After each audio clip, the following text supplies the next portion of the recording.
Oh. It's time to try to play this game again, I think. Oh. I'm not sure what I even want to do though.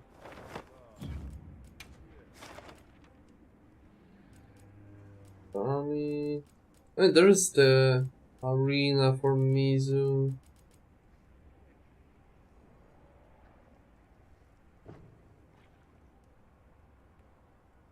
Pendant reward, I guess. I think we could do that.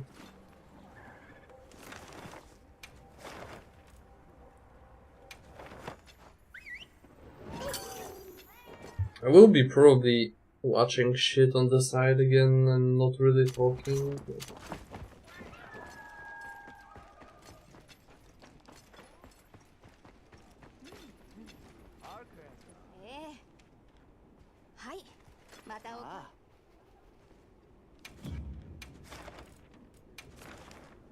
yeah.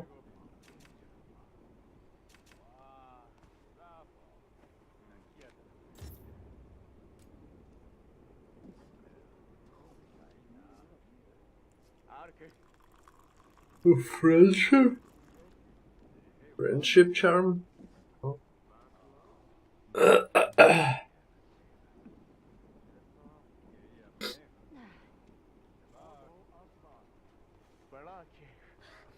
Oh, evade window. Should be chill. A lot of like stamina skills as well.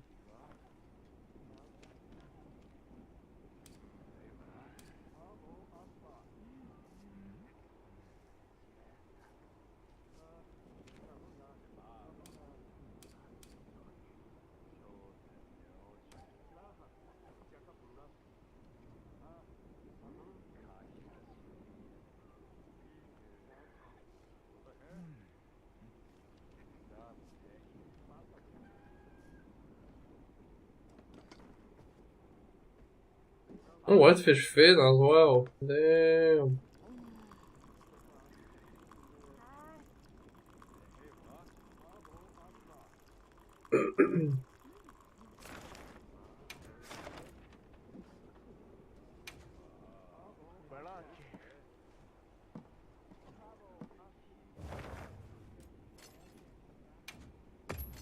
Oh, we need to set up the whitefish fin though. I don't know if it's possible without having the items, so I will just enter the arena.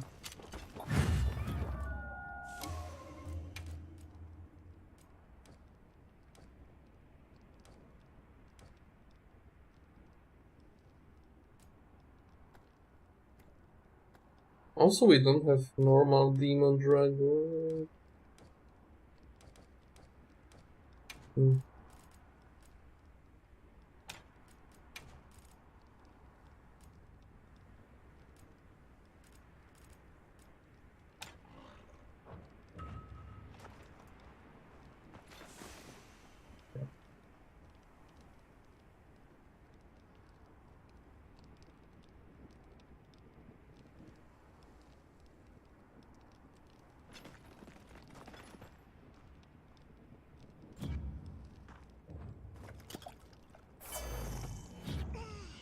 Oh, it's fast drinking as well. Yeah.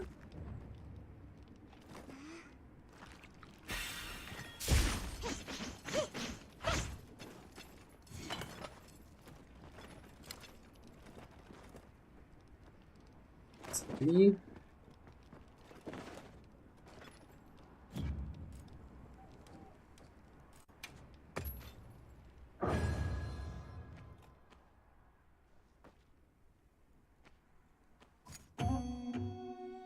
What's up, my B?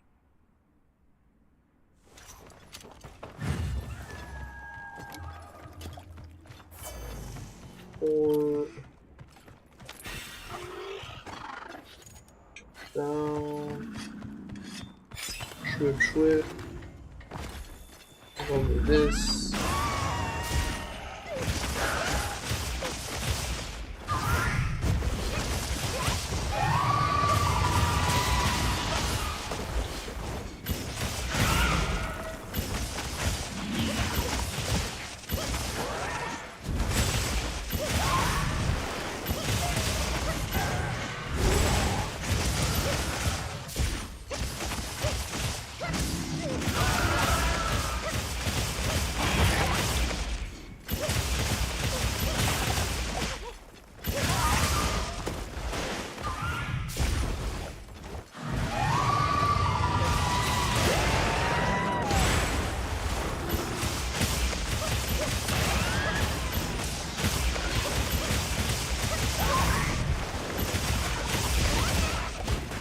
this one.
It's kind of slow, I feel like.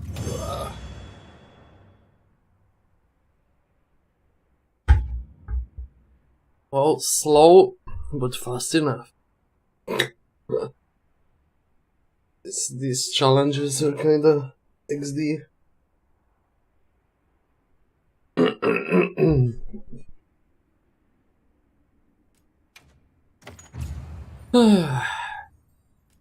Do we even have traps for this?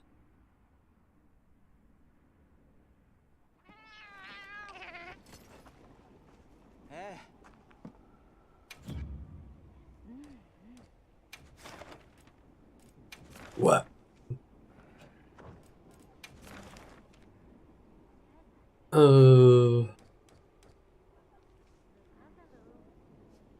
No, not really. Yeah, I don't really know the safe openings for the blade dances and shit, so it is what it is.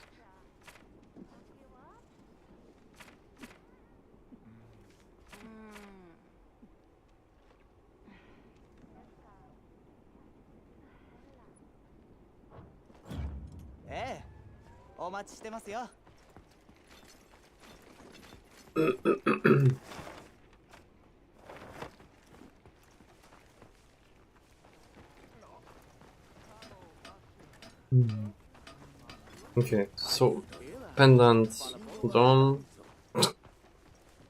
That was very hard, always.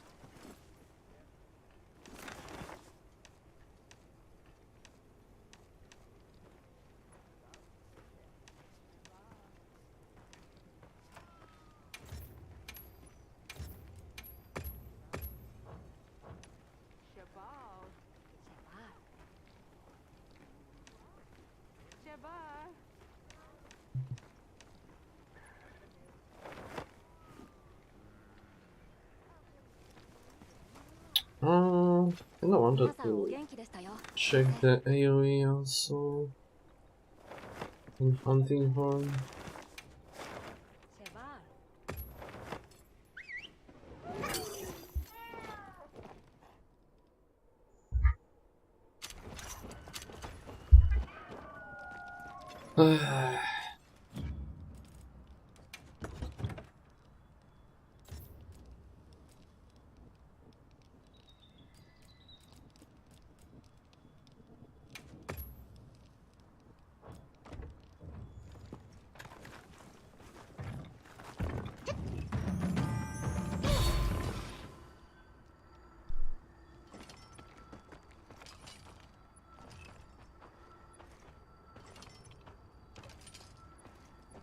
I think it is kinda bigger.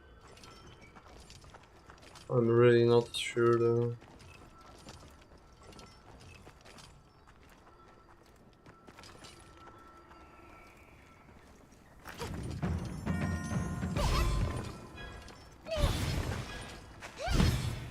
Still be fine. Okay, that reached. Explosion does not.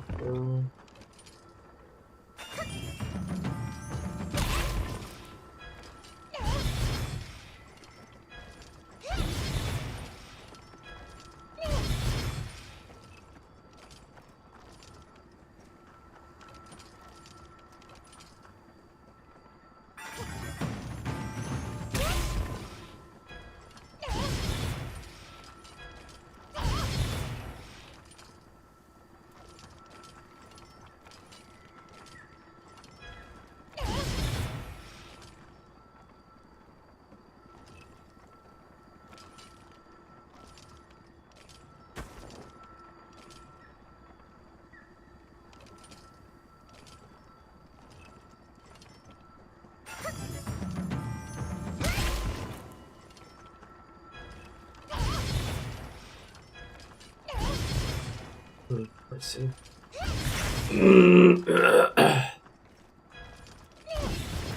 Yeah, that's pretty cool.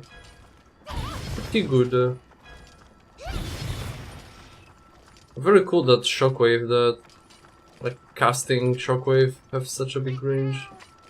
So it's like more usable to poke in like difficult situation, and you just like edge the enemy. You know that you cannot go in, but you can, you know, poke it like this. It's kinda nice.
This is...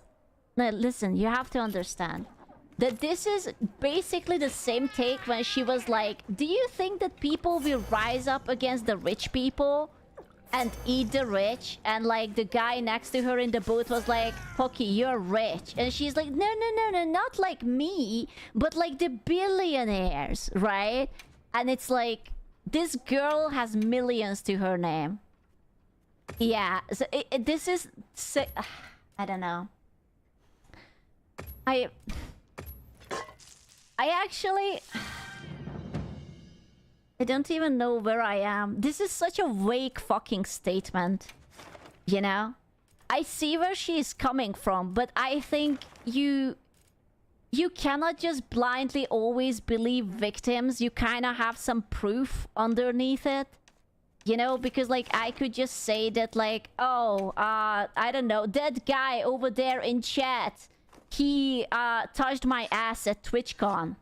And like, you know, I could basically end your entire career. I would be like, oh, look at that Umbra guy. He came up to me at TwitchCon and he grabbed my ass. I'm going to... you're done, right? I believe it. See, there you go. So, does it mean that you guys have to believe me and now he's done? Sniff the hand? Ew, bro, what the fuck? So, yeah. To the jail? Yeah, to Hornet jail. So, this is like very, very vague and I kind of sort of like... I see where she's coming from, but I don't... After the Diddy trial, you can't believe justice system either, so who to believe? Okay, bro, the guy who represented Diddy was the lawyer for Osama bin Laden. Okay, so I will just put like a coin over to the direction that I might not believe. He... Like... I have a feeling that that's just a really good lawyer, you know? I don't think that Diddy is innocent. I think he just gets a really, really, really good lawyer, okay? But like, she didn't say that believe Diddy's victims, right? She said believe victims. And how many times do you have this unfortunate news you hear that, oh, someone accuses someone of doing something and they get fired, they get into jail, they end up unaliving themselves because of the pressure and the bullying and whatever. And then the person comes out a year or something later that, no, actually I made it up because I was angry at that person. And then all of the damage is done. Like, what can you do? He was just over-accused? Clearly not.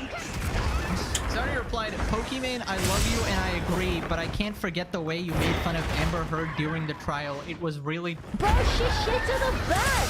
Who does that? What kind of crazy person you have to be that's like, you know what? I really don't like my husband. I'm going to show him. I'm going to shit on his back. Like, there is so many things she could have done. Like, she could have put, like, itchy powder all over his underwear so he constantly has to rub his nuts.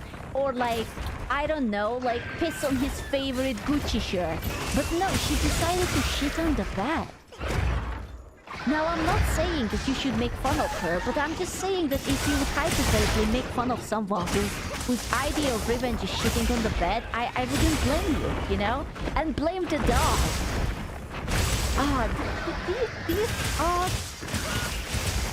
don't even know, like, just play the entire scenario in your head. She goes up, she's like, Johnny, and just like rips a wicked shit on the bed, and then like she just like kind of wobbles off because she still has to clean herself, right? And there's just like a wobble into the bathroom, and it's like, yeah. Yeah, I did show it to him.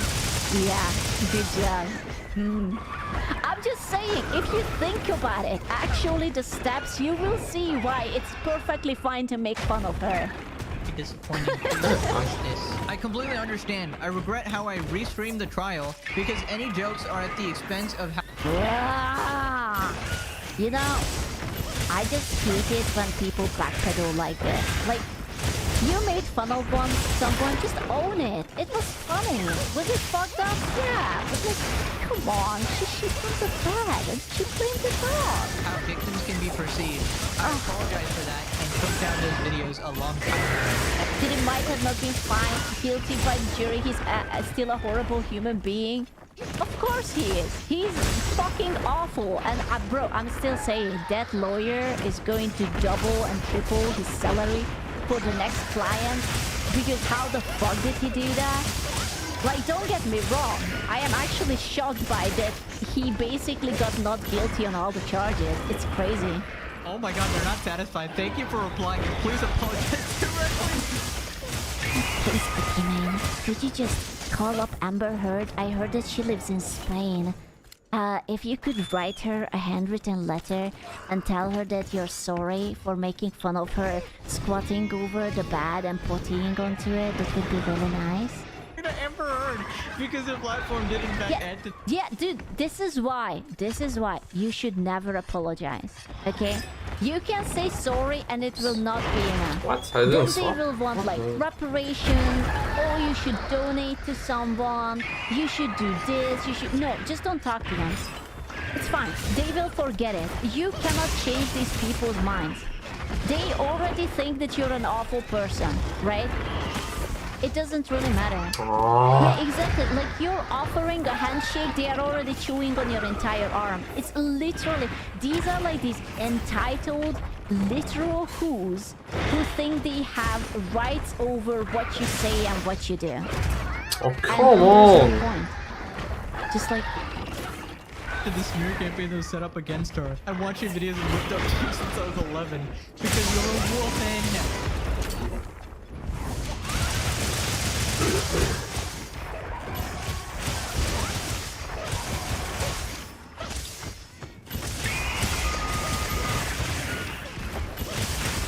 Okay. See, this is... I want to say something. Say it. Tell us. This is a safe space. Say it. Why? That's not... No, she said that she looked up to her ever since she was 11. She's not 11 now. She was just 11. Is this a female privilege that you can be just looked up to just because you have a vagina? Like, you were a woman in a male-dominated community. Yeah. Yeah. See, this is why I like to look at the news. Whenever there's a female serial killer, I'm just like, oh my god, Slay Queen. Finally, a real woman in the male-dominated business. Amazing. Let's go, Queen. Of course. Still standing in a male-dominated industry, making way for other girls who want to stream. I really don't want you to get more attention from the misogynistic incel. No. You know, I already know more than I want about these girls. I hate this casual, what was it called? Is the misandry? Is it when you hate the lads? The casual misandry. It's like, oh my god, I love you because you showed all those boys that you can girl boss and you're so amazing. But like, it's so exhausting. I will never understand where did this come from that women started to hate men. But if men have any negative commentary about women, then they are sexist, they are misogynistic, they are like literally the scummiest thing on earth. And you're just like, oh my god, you're queen. Like, come on, dude. What the fuck? Why is it... No comment. Audience. Is this Caseytron? I want you to use your platform to speak up for what's right for women and survivors. Bro, your satire is 10 out of 10. Right, so just addressing her tweet. First off, believe victims. Very brave, guys. Racism is bad, guys. Ooh, that's true. Racism is bad, lads. Believe victims. Jesus, and come tomorrow for any other hot takes. I mean, obviously, if someone is a victim of a crime or an assault or any harassment, you should obviously... Look at the spelling. Which spelling? What was it? Did I miss something? When I hear girl boss, I think asshole women. Well, it usually sort of comes with an attitude, for sure. Believe them. But you should obviously do your due diligence because, you know, some people actually lie back. Look how they spelled her name. Which one? Whose name? If you're just jabasting on the tweet, Poki's name. And this one?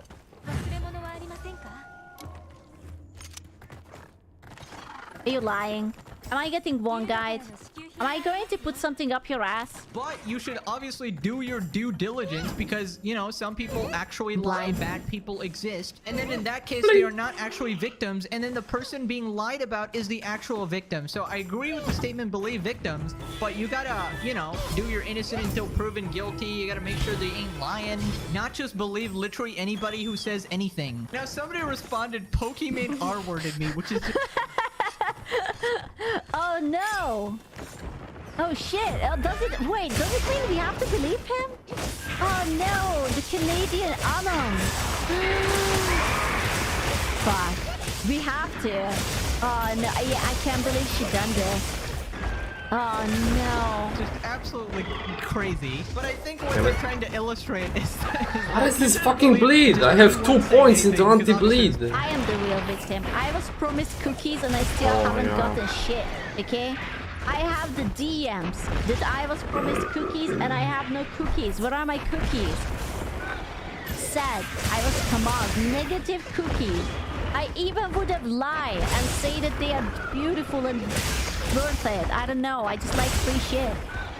Person is clearly lying. And according to the logic of believe all victims or believe all women, that would be completely stupid. Because then you would have to believe this person who's lying about you.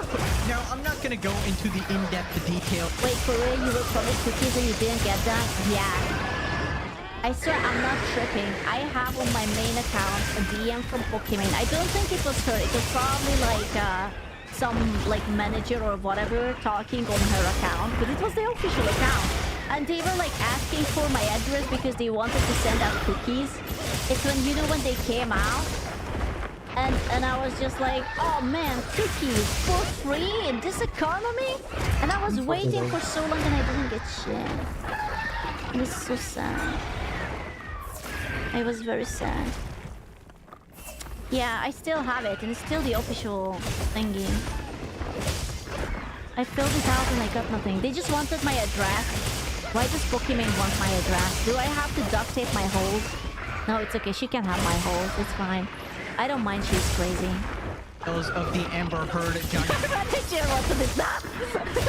case, but it has been covered extensively online. Essentially, they came to the conclusion that Amber Heard is absolutely a psychotic bitch, and Johnny Depp was more of the victim there. So anyways, Asmongold responded, Don't go around and just believe what people say. You know why? It's because people lie. No way. In the big 2025, people lie? What are you telling me? That corporations don't actually care about pride in the month of June? Are you telling me that it's all just down to business and their profit margin and virtue signaling? Nah, man. Nah. You take that back. Exactly. I can't believe that Osmongold is coming here and telling me that people lie. I don't believe him. Is he lying too?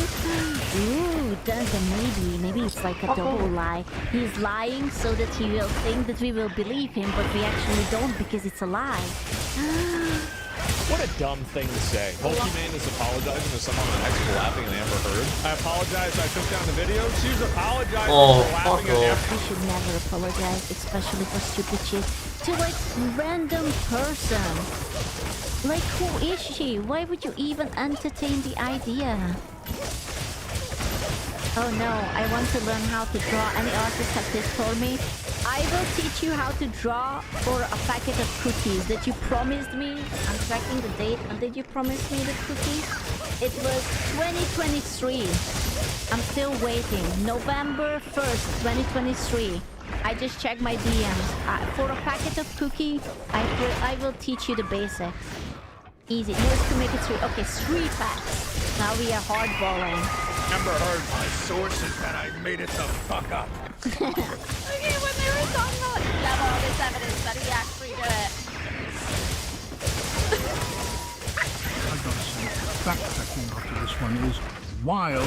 You are deeply in Amber Heard. On God, I had no idea who she was before this trial. I don't like her anymore after the trial. How's that? The reason why Pokemon was laughing at Amber Heard, most important reason, is because it was the popular thing to do. And number 2... No, it's because she shat in the bed and it was funny.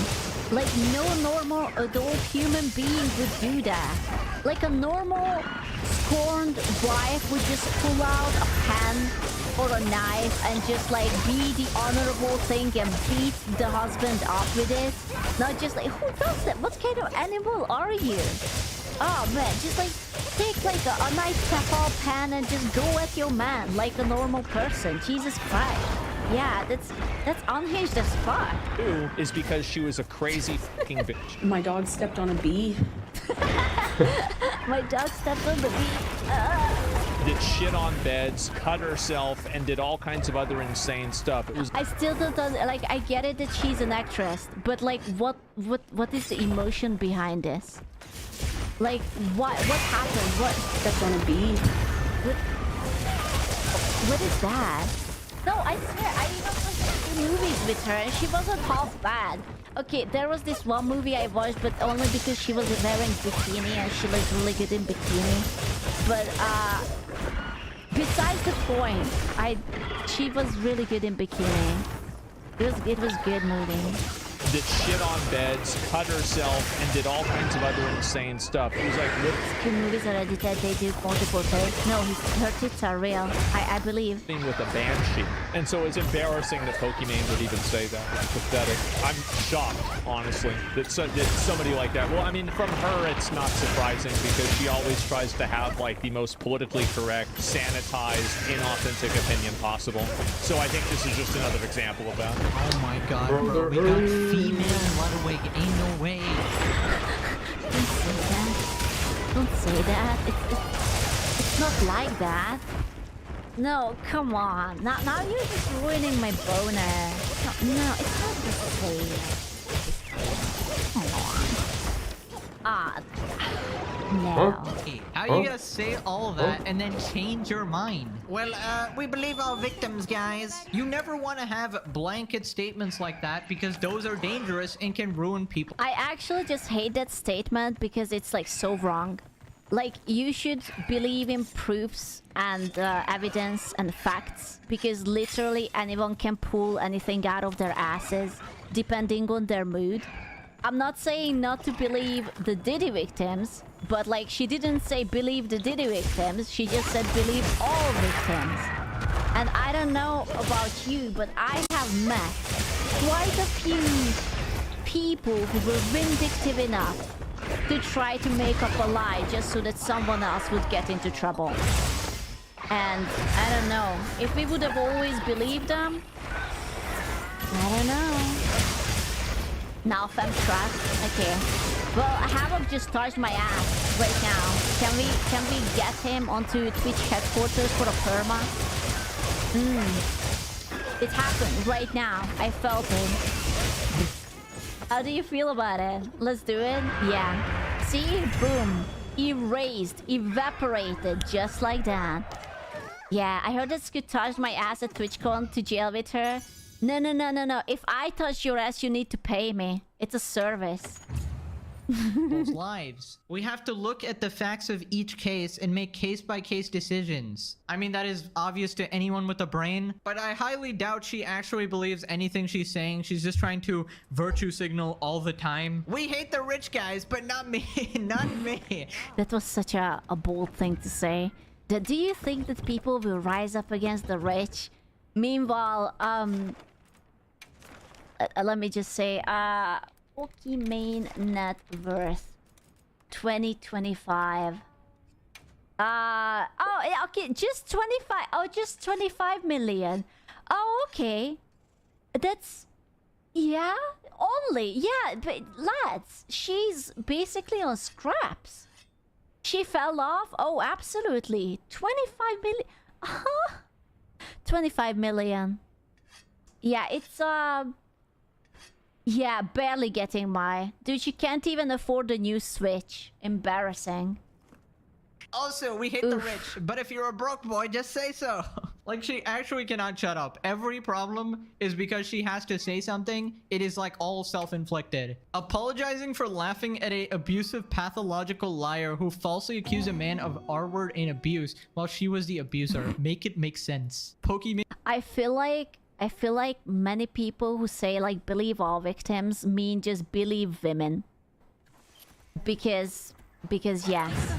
And on one hand, I think you have to take it seriously. Like, you cannot just dismiss it, because that's not right. But you have to understand that an accusation like it should be innocent till proven guilty, not guilty till proven innocent. Because most time what happens that the accusation happens and that person's life is already in the gutter. Like, they get fired, their reputation is already scorned and whatnot.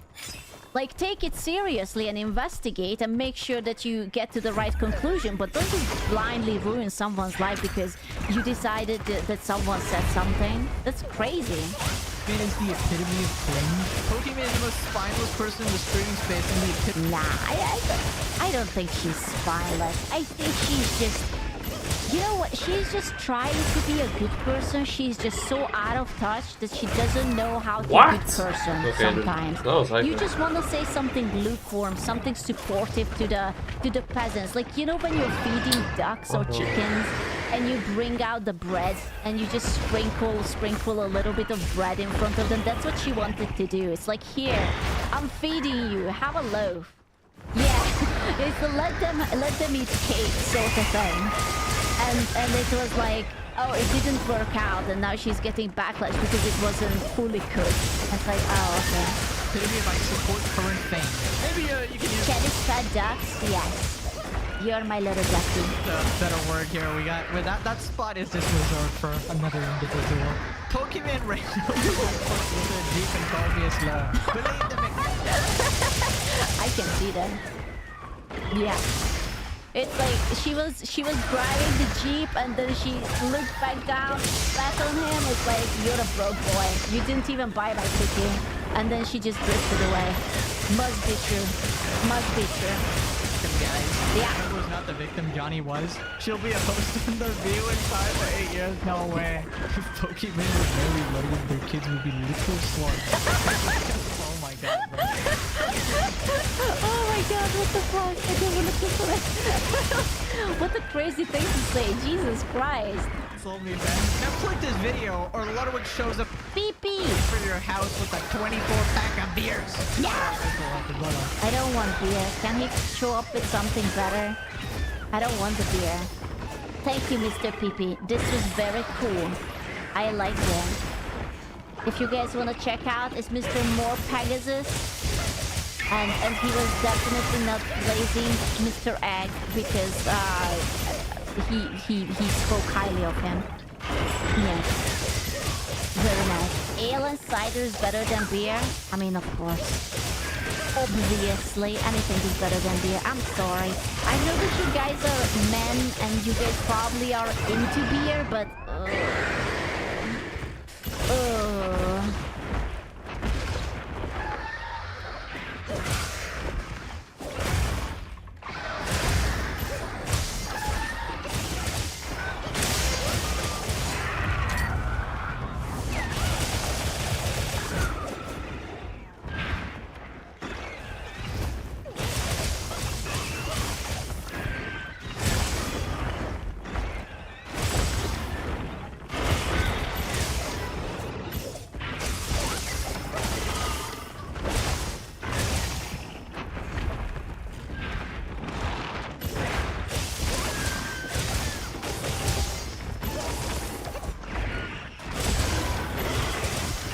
Oops. I was thinking that he will do the double again.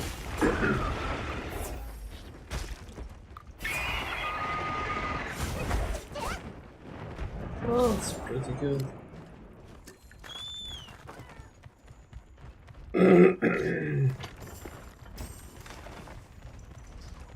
Yeah, that's far.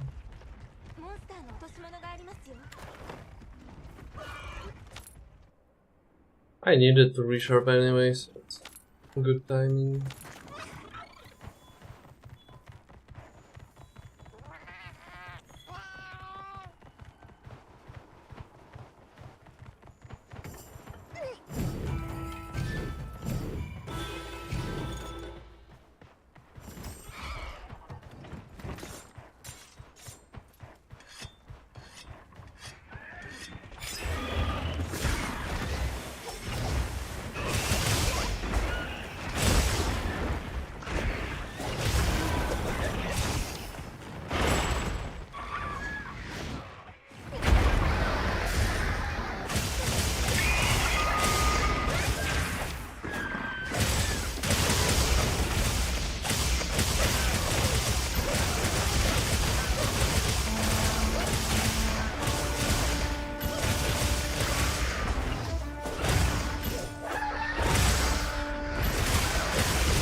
Oh, fuck off, dude.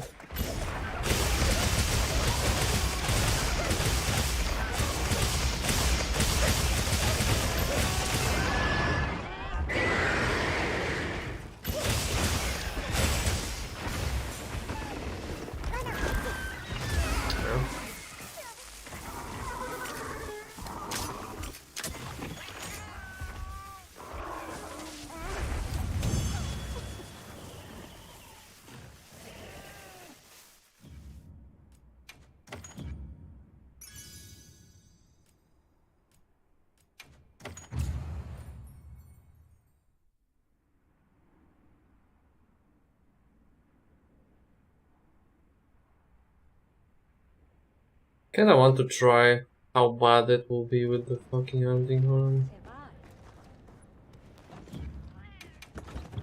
It got buffed, right? It got buffed.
Okay.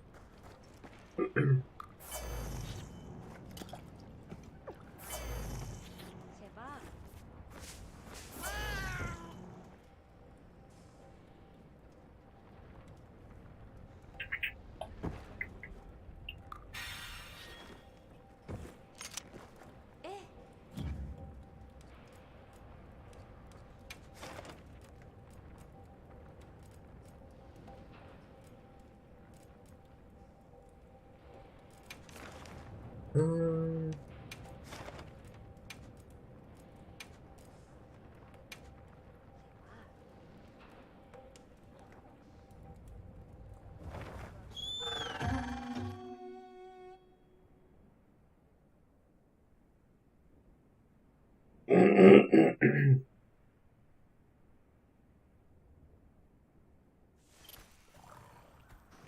本クエストを開始します。準備はよろしいですか？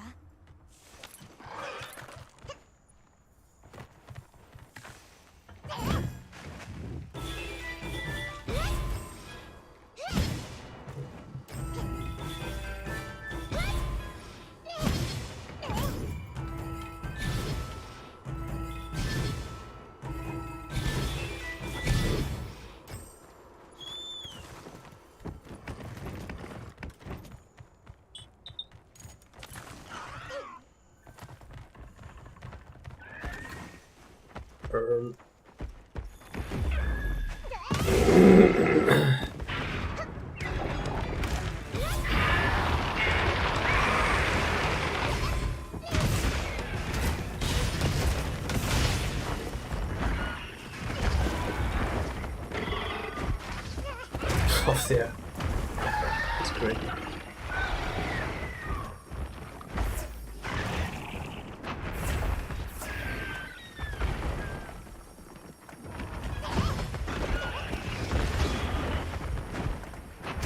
Oh my god, dude. I pressed there.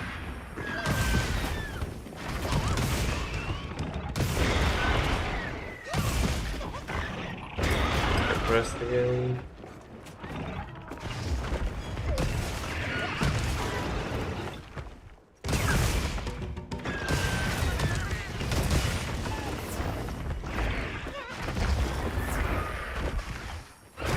What? It range actually catches him?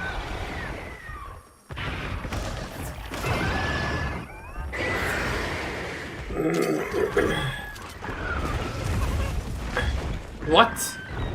He took damage though! The fucking cheater! Cheater!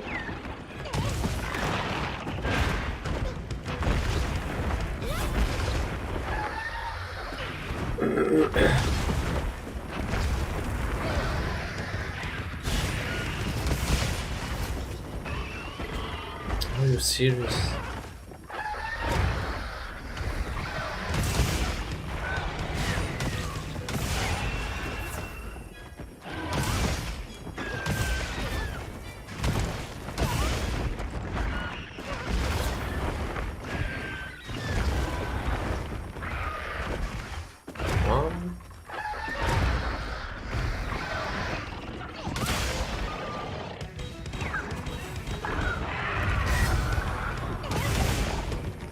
Oh, it didn't even knock down? That's dope shit.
Should hit head more though.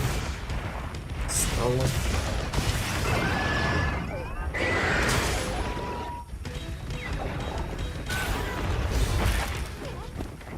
And this one additional note helps a shit ton though. That's like very good.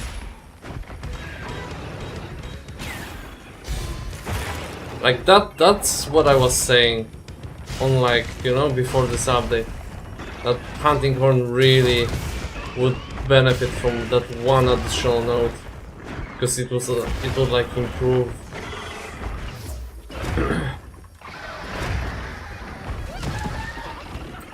Stacking that shit. I missed? What?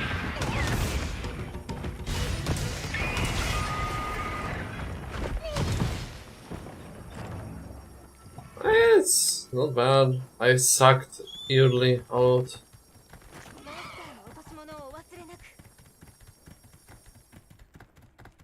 We are at 5 minutes. It's actually very close hand compared to dual blades.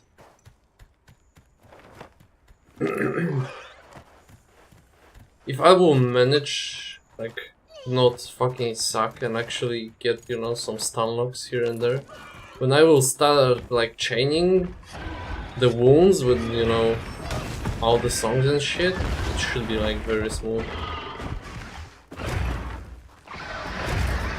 What?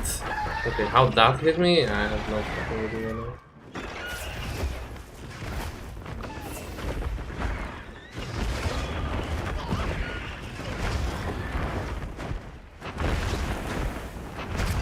Bruh.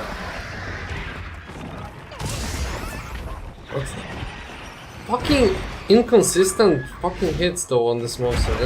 This is the thing that I hate the most, I think.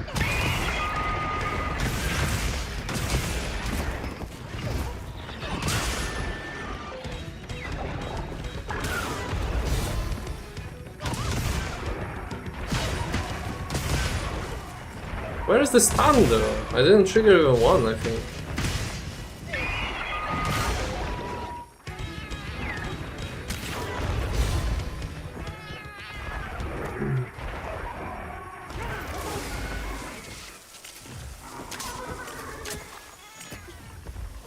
And something that I think would help a shit ton on this fight would be the region.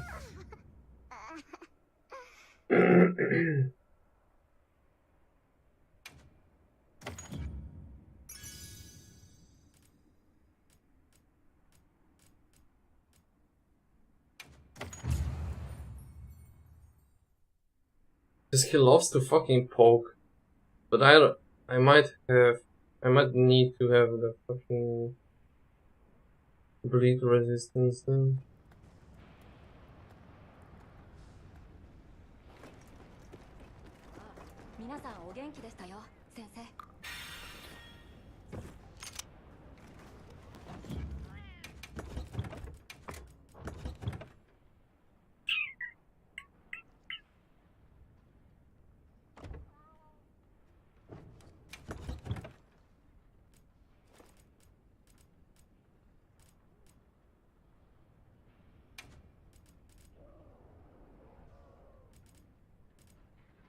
And might try.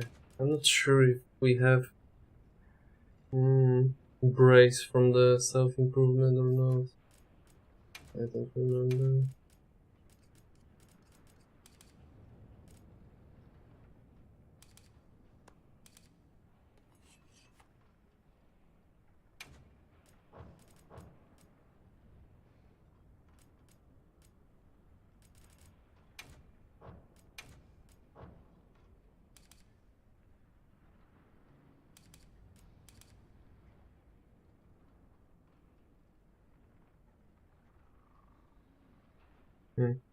So we are losing the fucking earplugs.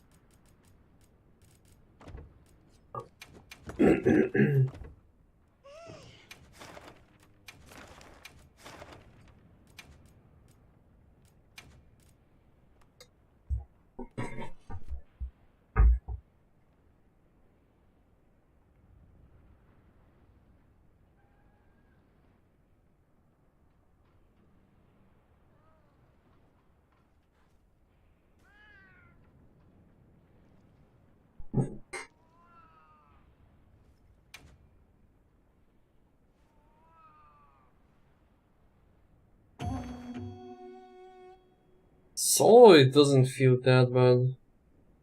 I think in multiplayer it could be cancerous though to chase with hunting horn.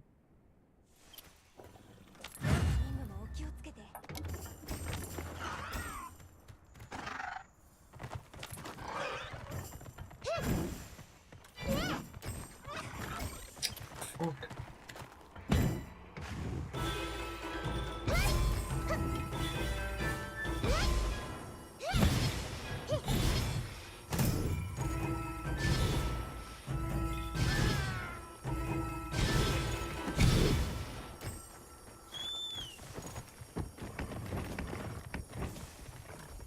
Good stuff like this thing.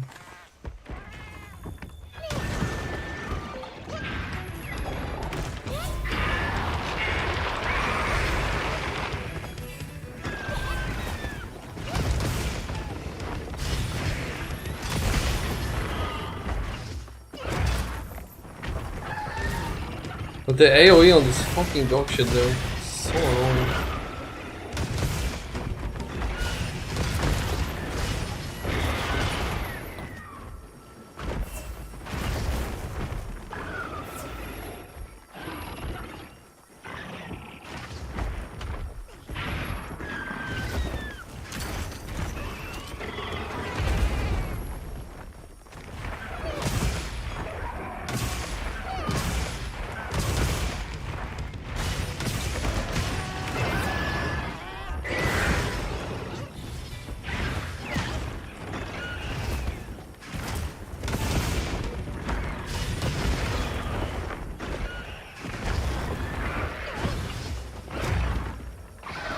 Really, fuck me, man, it's so delayed.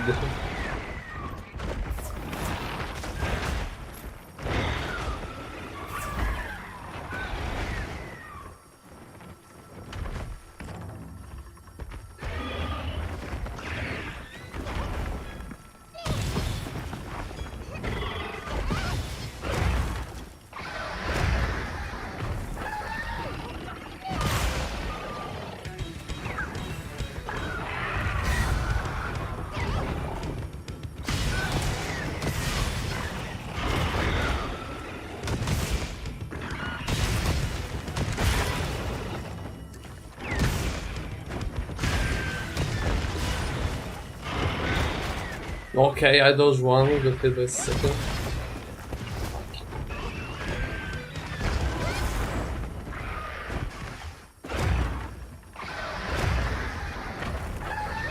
Okay, I'm getting up here now.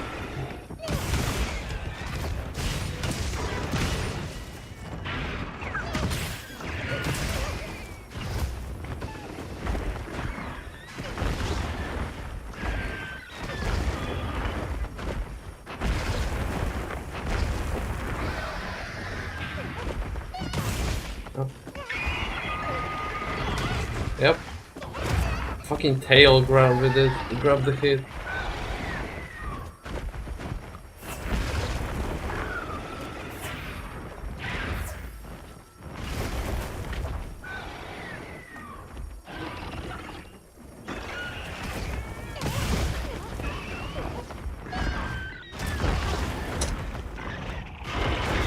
Bro! Oh my fucking god.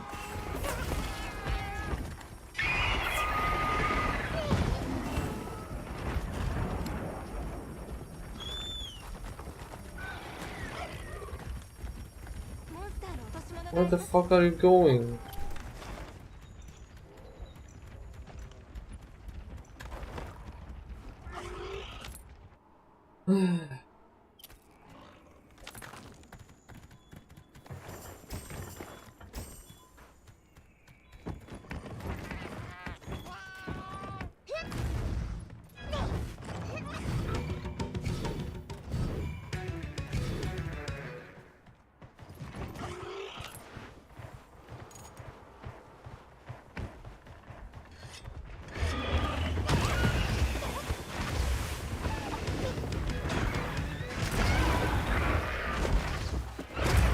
Oh, fucking god.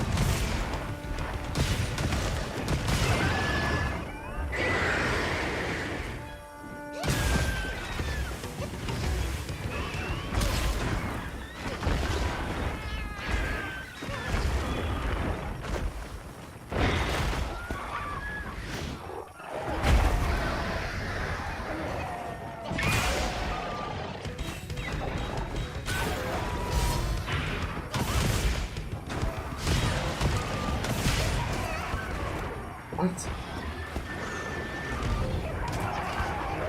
Is he fighting this fucking small dog shit? No.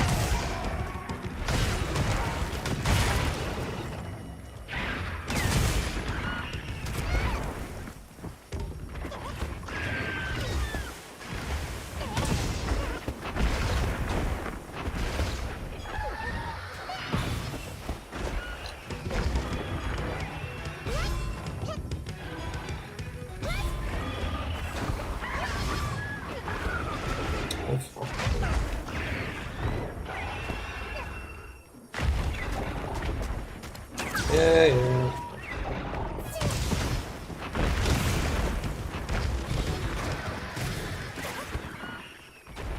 I actually don't need it. Nice. No, how the fuck this hits? Man, what is the timing for this?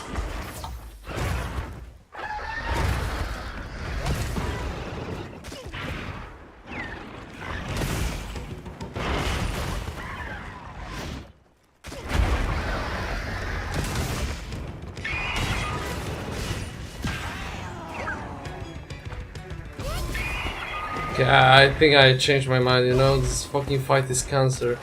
Why are you walking away, you stupid bitch? Fucking hell.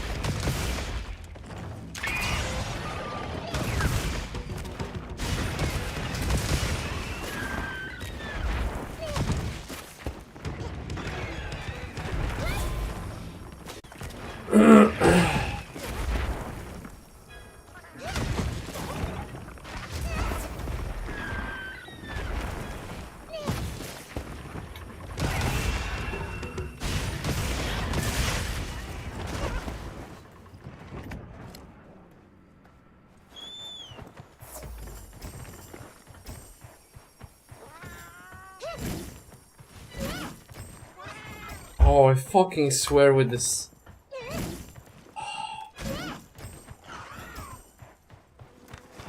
I'm trying to just press it once to not fucking queue multiple fucking swings that I don't want to do and it fucking not swing at all.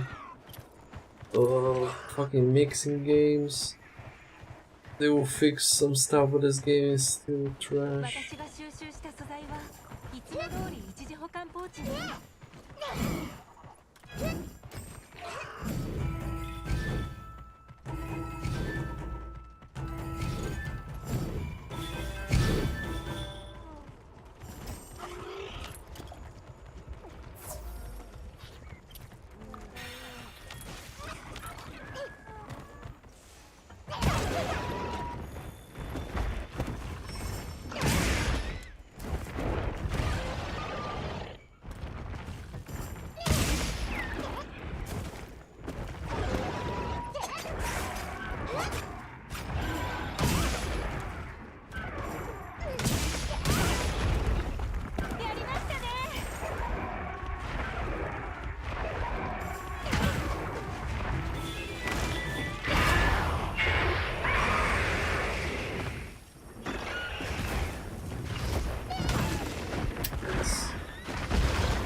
It's flying away. Jesus Christ.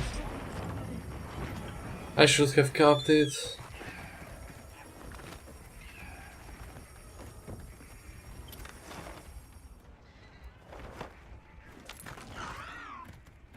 Yeah, it's RNG as fuck this fight. I changed my mind.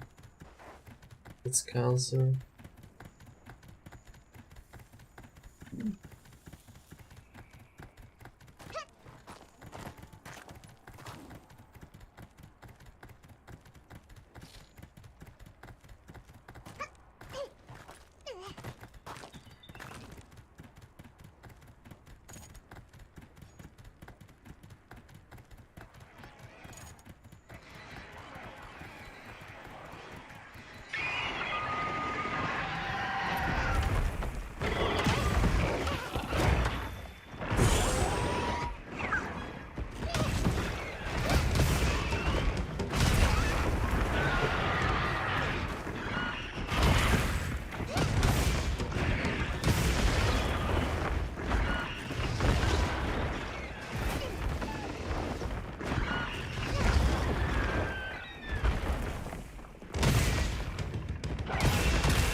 I mean, I know that sounds crazy, guys, but 任務完了です you know what would help hunting horn?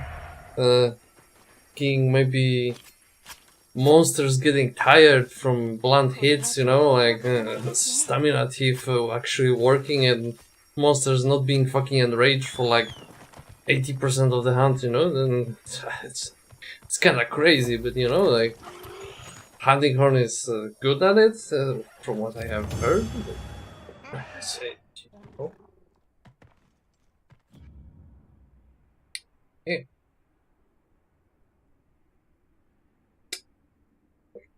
Would be crazy if they would actually make that mechanic somehow work, maybe after fucking it up 2 times in a row, or maybe even more.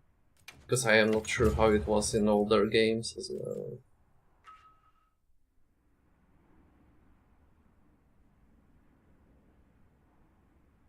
Fucking Claw and Rage, then later fucking, I don't know what was in Rise, they were also getting fucking angry pretty much instantly. This game is also the same. What the fuck?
Kinda good build, I guess, for hunting this bitch. Could be. Getting the coin thing. Stacking some region, you know? And then getting, instead of tenderizer, just get the fucking latent power and just ignore the... Yeah, and we get stamina from this as well, so that's kinda cool. Should stays, recover 1.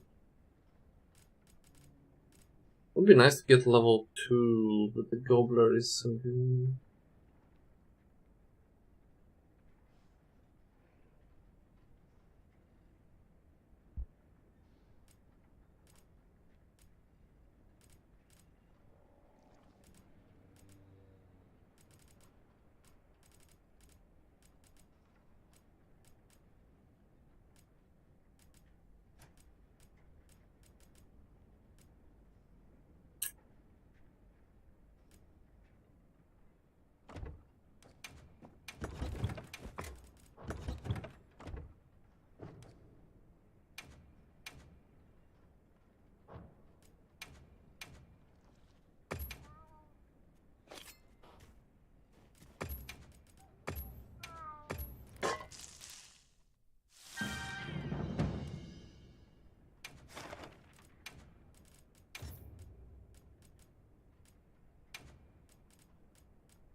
Should be chill with quests now, right? I shouldn't have much problems with joining stuff. I feel like hype died down a bit and now it's like hour where people are not really playing the game much.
Can I want Demonizer as well?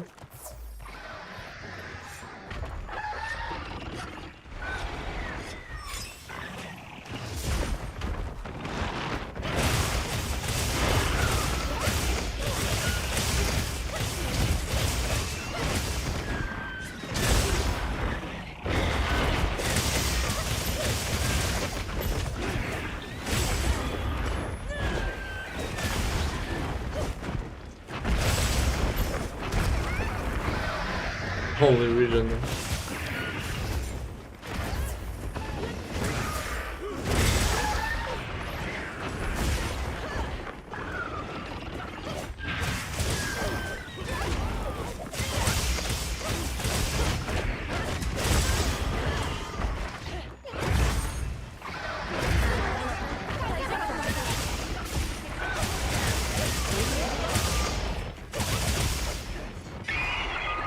It's annoying. How the fuck?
God.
And I'm trying to build up that fucking bleed, but I don't see it building up. What the fuck?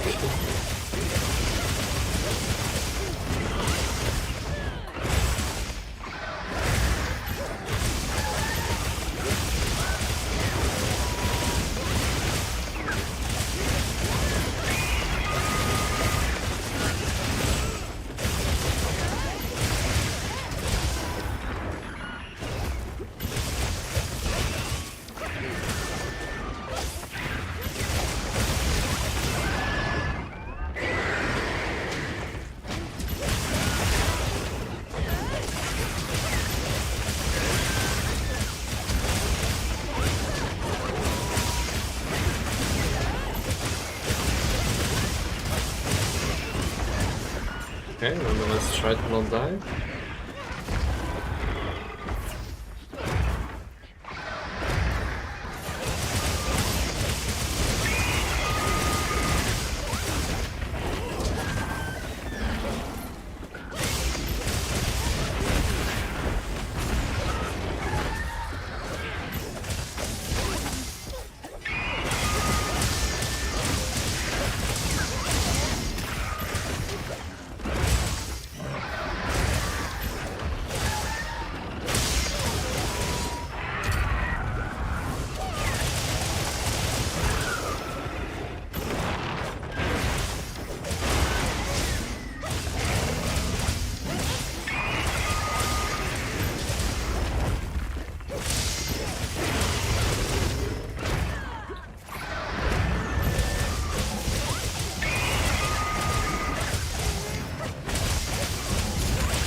I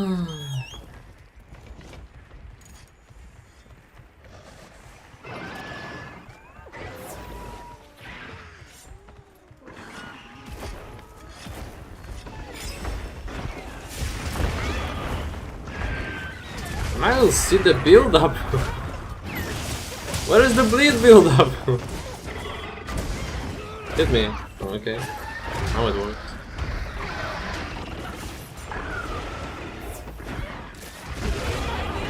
Oops.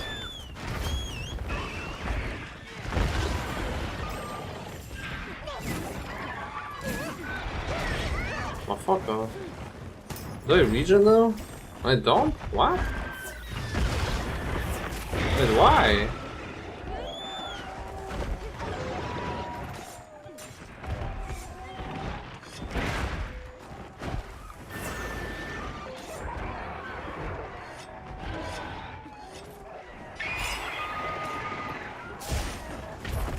I'm like 100% sure that I was regening with the hunting horn, right? Or am I fucking high?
Oh, for fuck's sake, I was just capping it.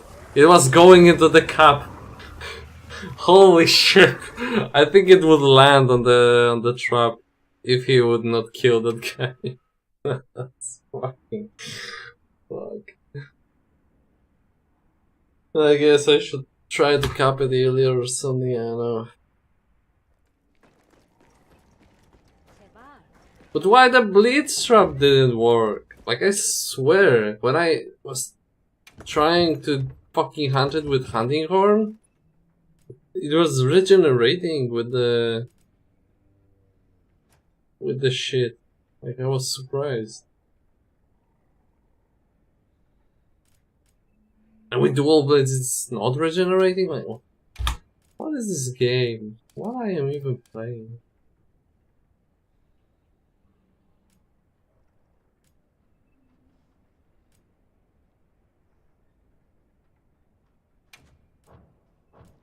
Ugh.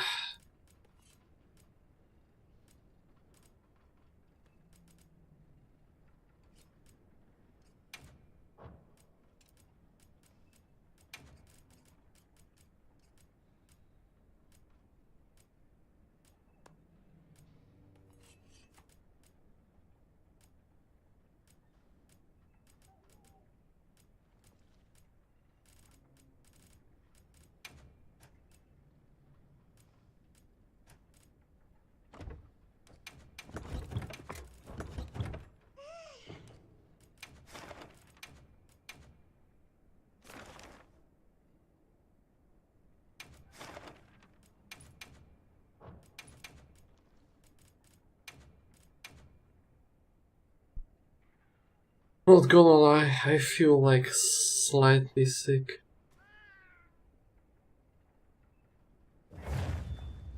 The guys on manual accept as well.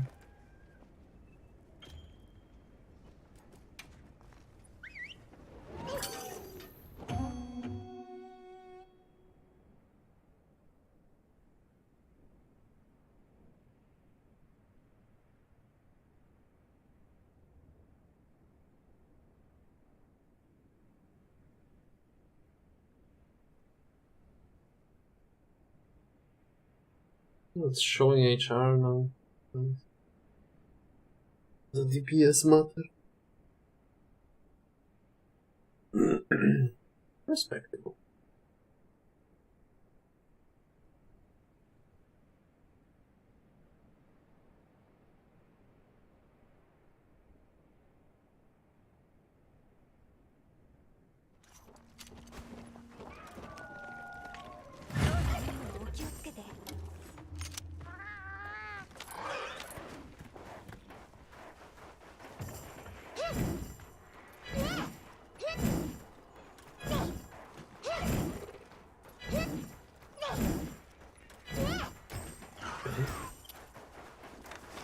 There we go.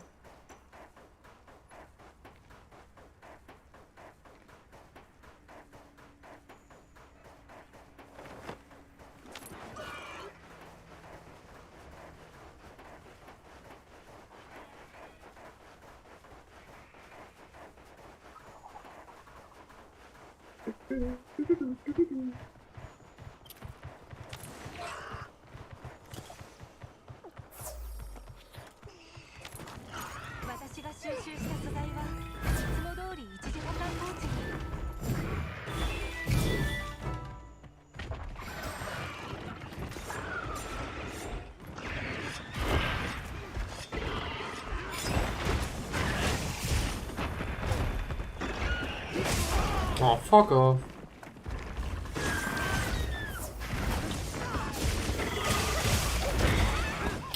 I swear.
What?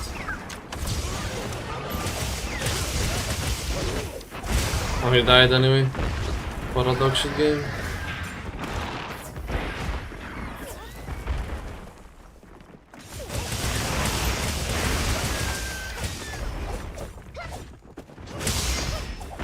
What? Okay, that was lag.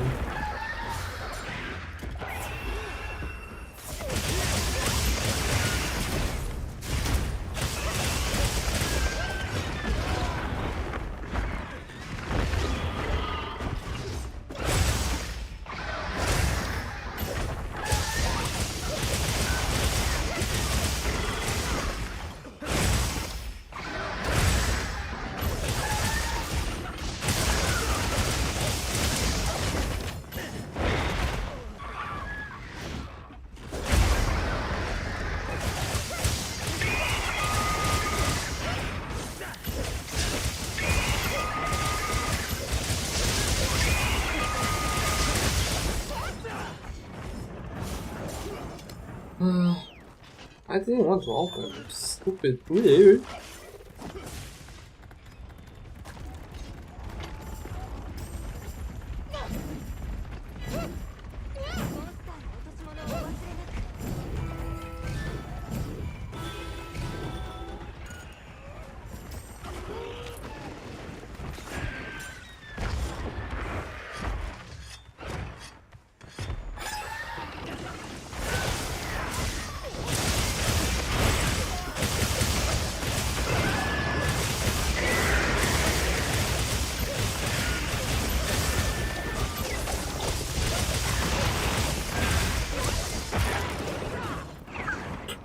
Okay. Oh, he's flashed already.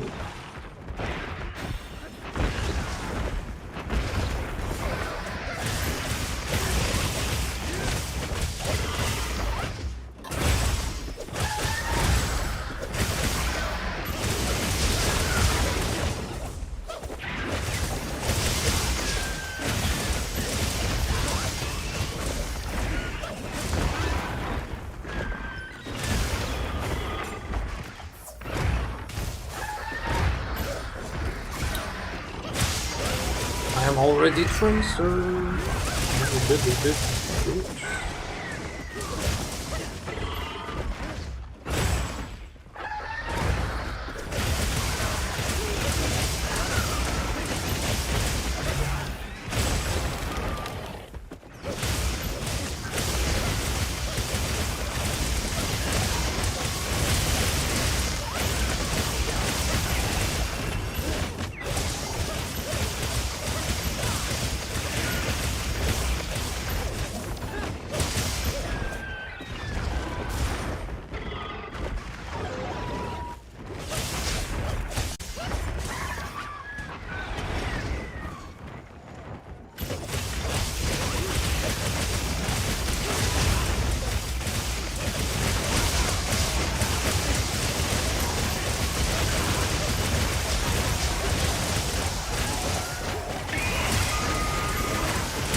Earplugs difference! Ugh!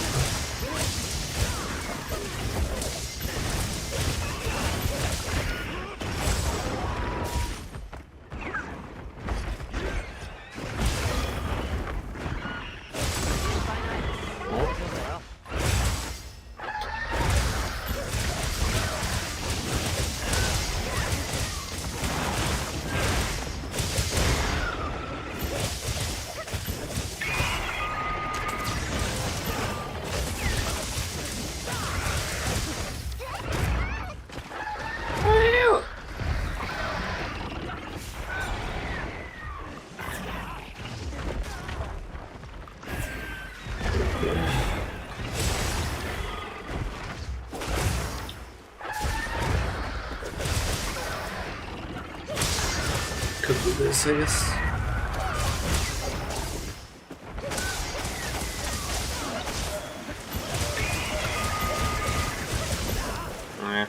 I mean, he's capable now. It's kinda too late though.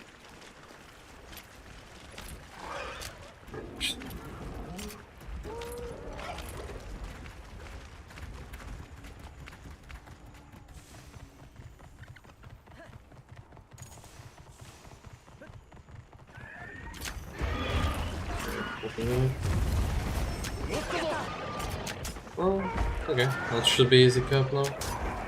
If he won't fucking fucked it up.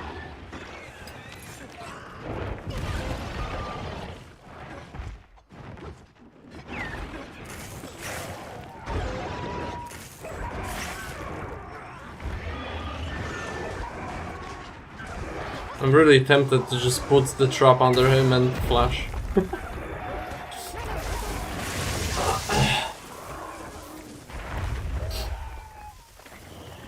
Yeah.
Yo, what is going on everyone, and today I want to talk about how the raids or events within Night Rain aren't as random as you may think.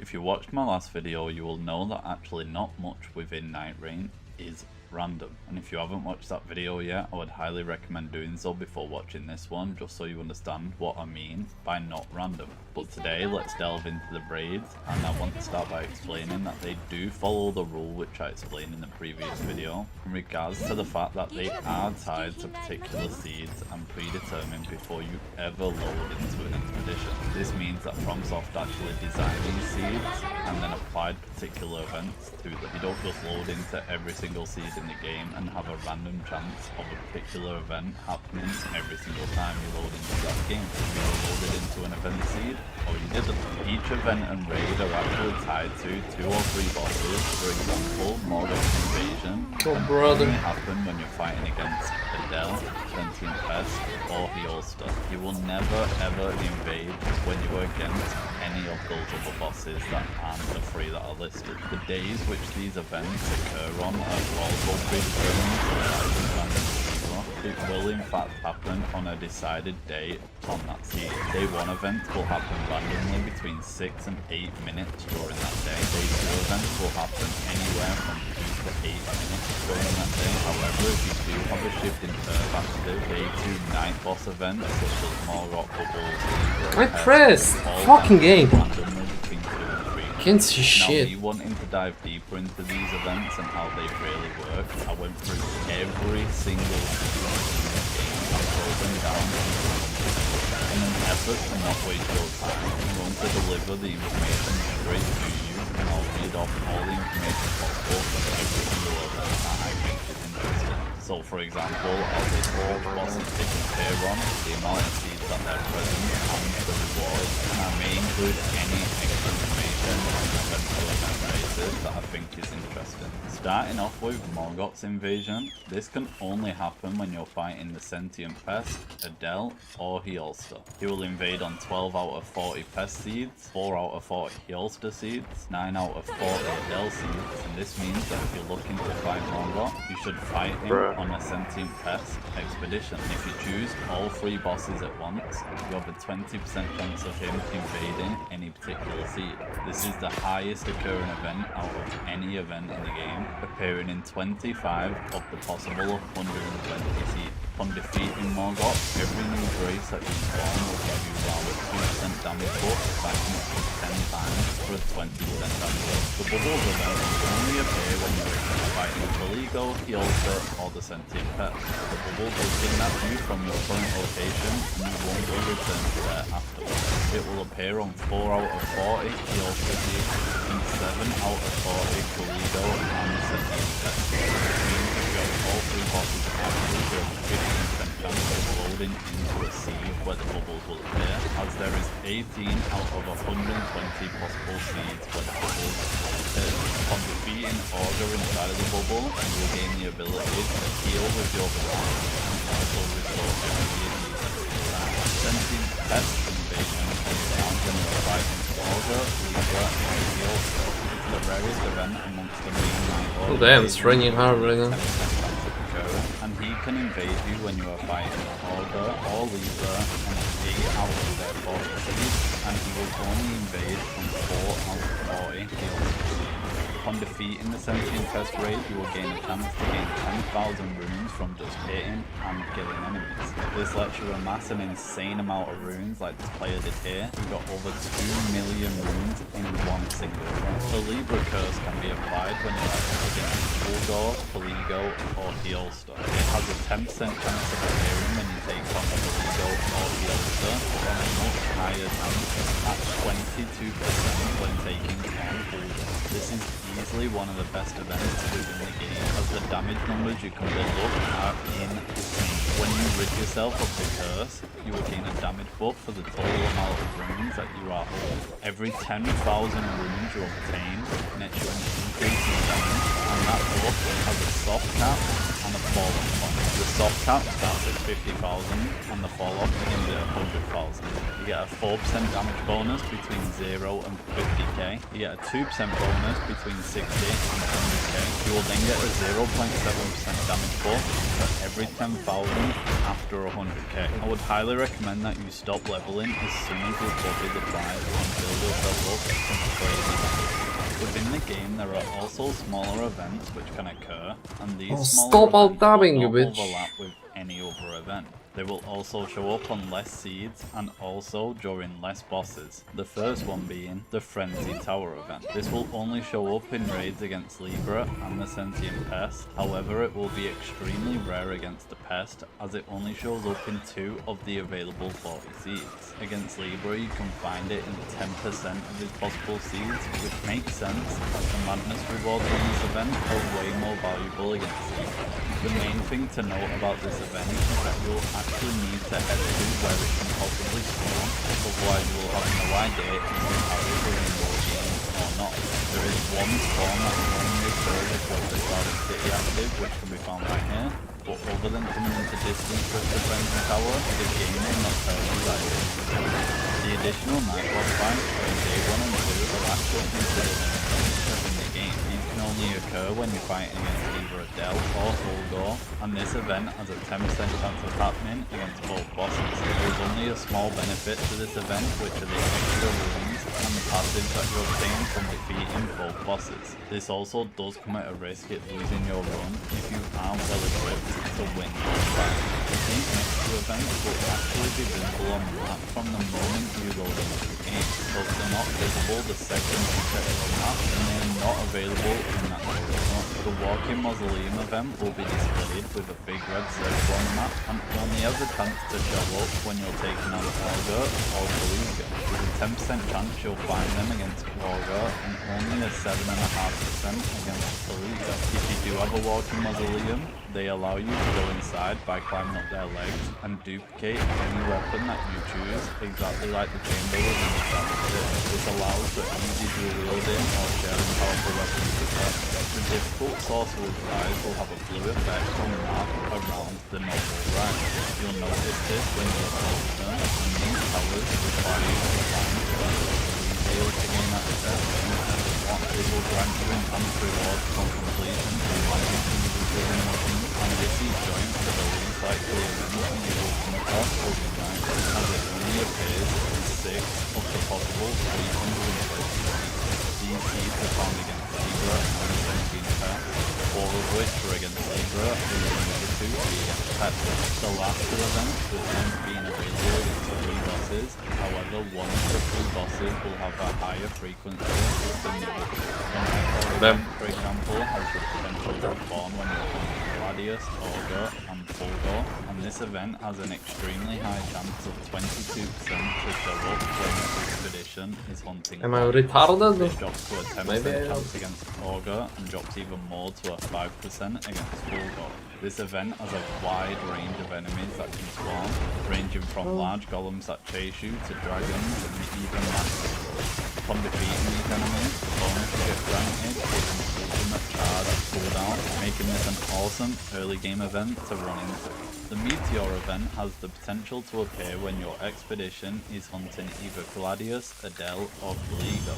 Similar to the Night Horde event, this has a much higher chance of appearing when you take on Gladius, which is a 17% chance. Against Adele, this falls to a 7% chance, and then a 5% chance when facing Caligo. This event causes a meteor to crash down on the map, and within you will find a falling star beast. Taking on this beast rewards you with what is seemingly just a normal high tier loot drop from any other boss. Now I want to give a big shout out to the website that I used to collect all of this information and data, and I believe the creator's name is The Fifth Map. It will be linked down below.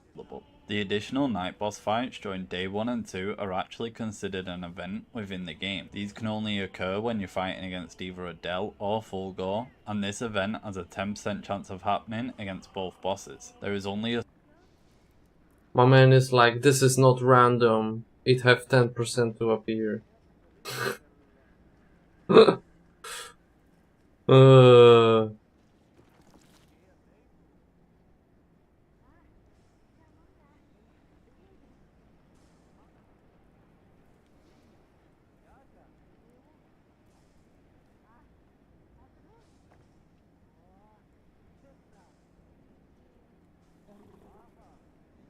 Oh, shut the fuck up.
Okay.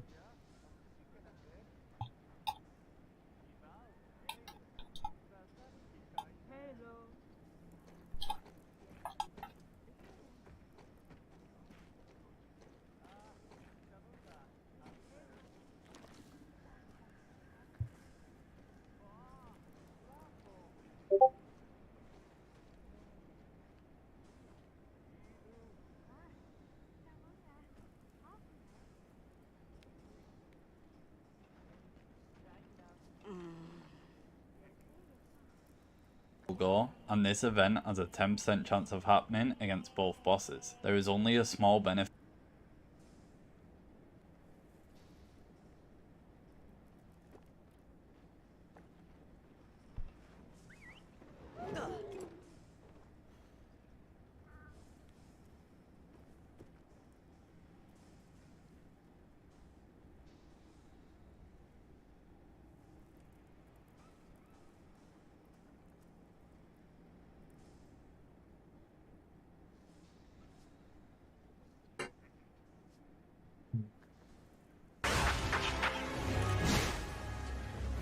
We're working here.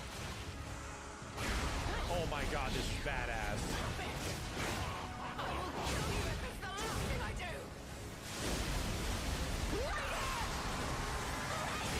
Oh my god, this is badass.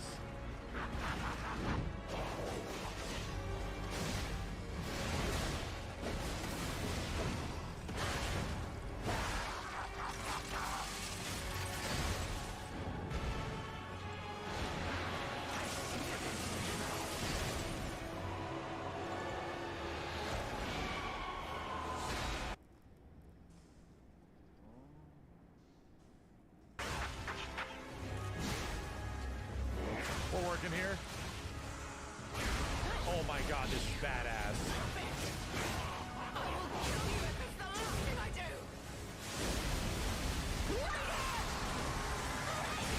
Oh my god, this is badass.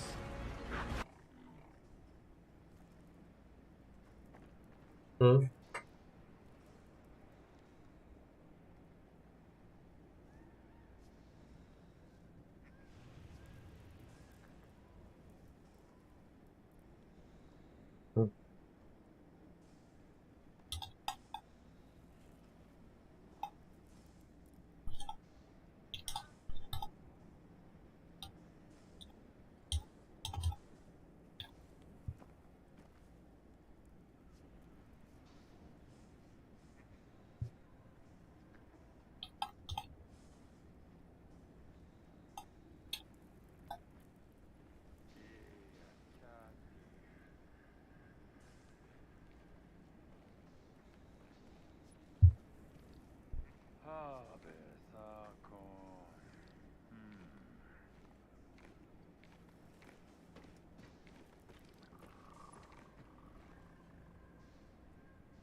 What is this fucking Polish fucking translation?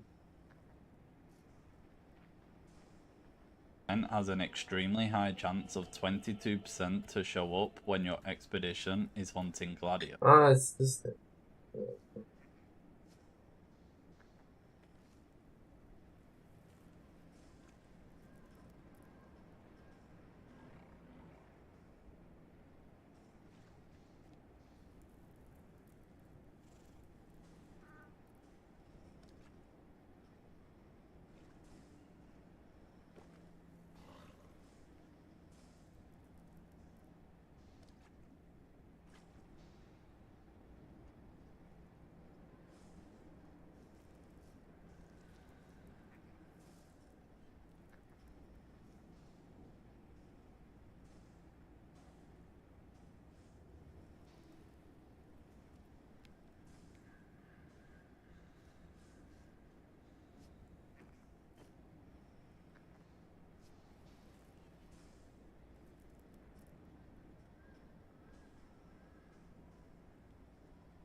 Oh, nice.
Hello.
それでは行きましょうか。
Really?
Holy shit. Oh, fucking get flashed, you slut.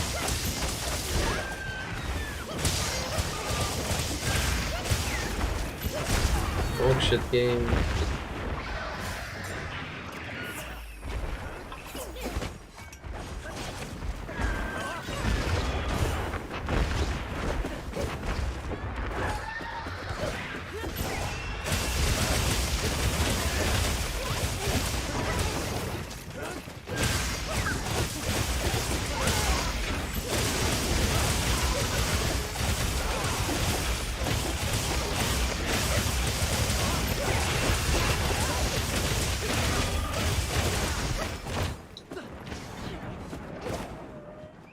Oh.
Fuck you then.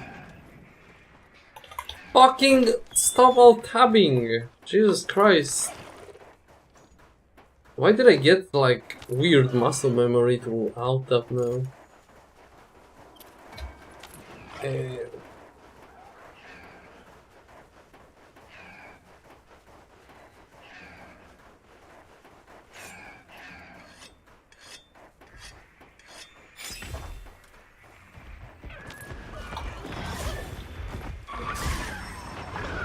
Oh, for fuck's sake, are you for real? Ugh!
There are options to bring back the fucking old graph.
Ludwig. I think Ludwig. What? Ludwig. Sorry, I mispronounced his name. What's up with him? Why everyone hates Ludwig? I thought that he was well loved. What happened? What is everything? Ludwig is a liar. I think he's a snake, and I think he would throw anybody under the bus to avoid a hate threat of his own. Damn. Heck, he didn't hold back. Holy shit. And to the fight scene. Yeah, bro, I have been living under a rock for 2 weeks. I have no idea what's going on. I just see that the big boys, the big millionaire boys are having drama. Yeah, like, have you considered that Declan is bald?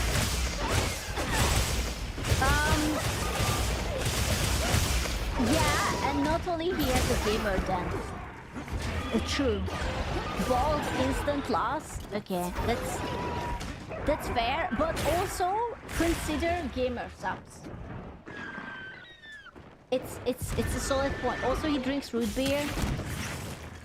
Okay, that's kind of gross, not gonna lie. Well, guys, it's officially official that the internet is Ludwig. People are hating on him from platforms like Twitter, Reddit, and even his own YouTube comment section. I am so blinded. And today, we're going to talk about why. But before we continue, I want to show you something disturbing. Your phone number, past addresses, even stuff you thought was private, all listed without your permission. Thank you. That's fine. I will live. Thank you. I don't even have a credit score, but thank you. Ludwig invites an alcoholic to drink his party and encouraging his drinking only to throw him under the bus the next day after he did some inappropriate things while blackout drunk. Oh shit. He made content out of him. Poor dude. Video card. And it's an event where people there are drinking beer and playing the video game. I dodged. I'm not gonna lie, I Chris. originally thought This AI making. I looked at it and at first I was, suspicious. thought Ludwig came up with this event, but then I went on Reddit and saw some guys talking about it from 15 years ago. Like, that's a little crazy. Anyways, during this drinking game / gaming event, Ludwig invited a bunch of his friends, with one of them in particular, called Mango, basically being an alcoholic. And I'm not saying he's an alcoholic because I watched a WestJet video and saw him humping the chair that Cinna was on. As you should normally, just casually holding the chair in the corner. Nah, it's not because of that. Is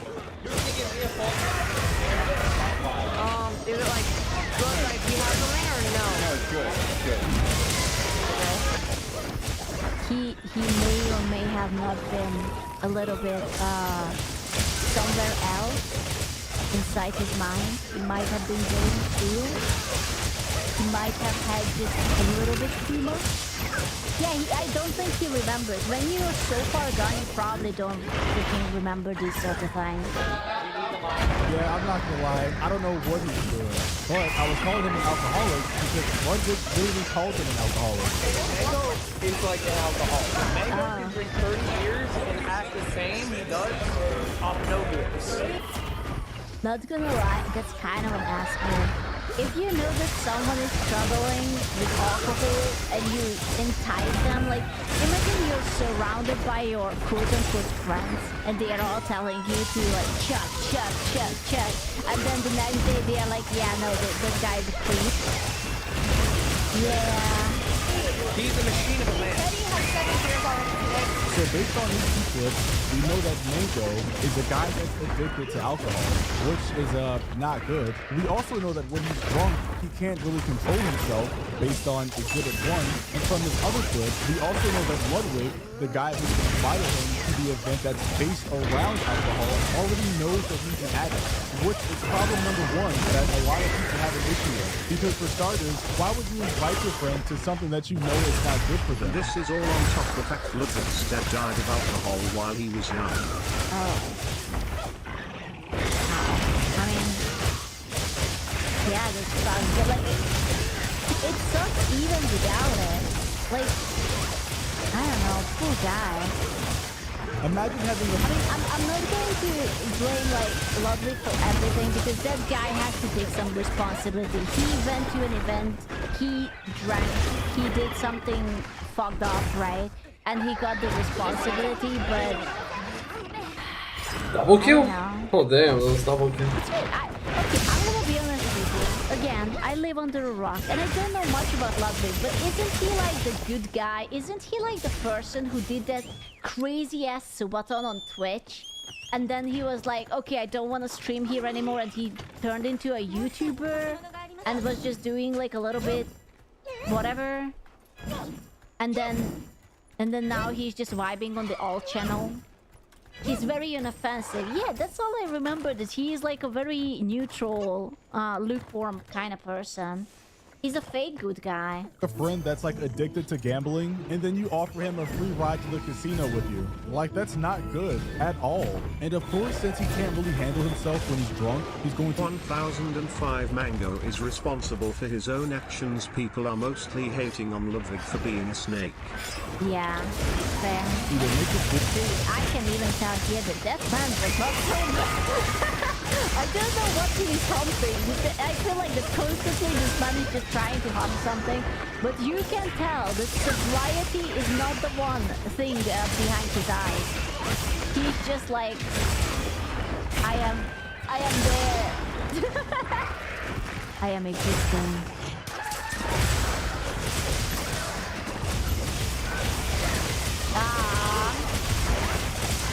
But we are responsible friends, so we could never expose you to that, right? It would be unhealthy for you.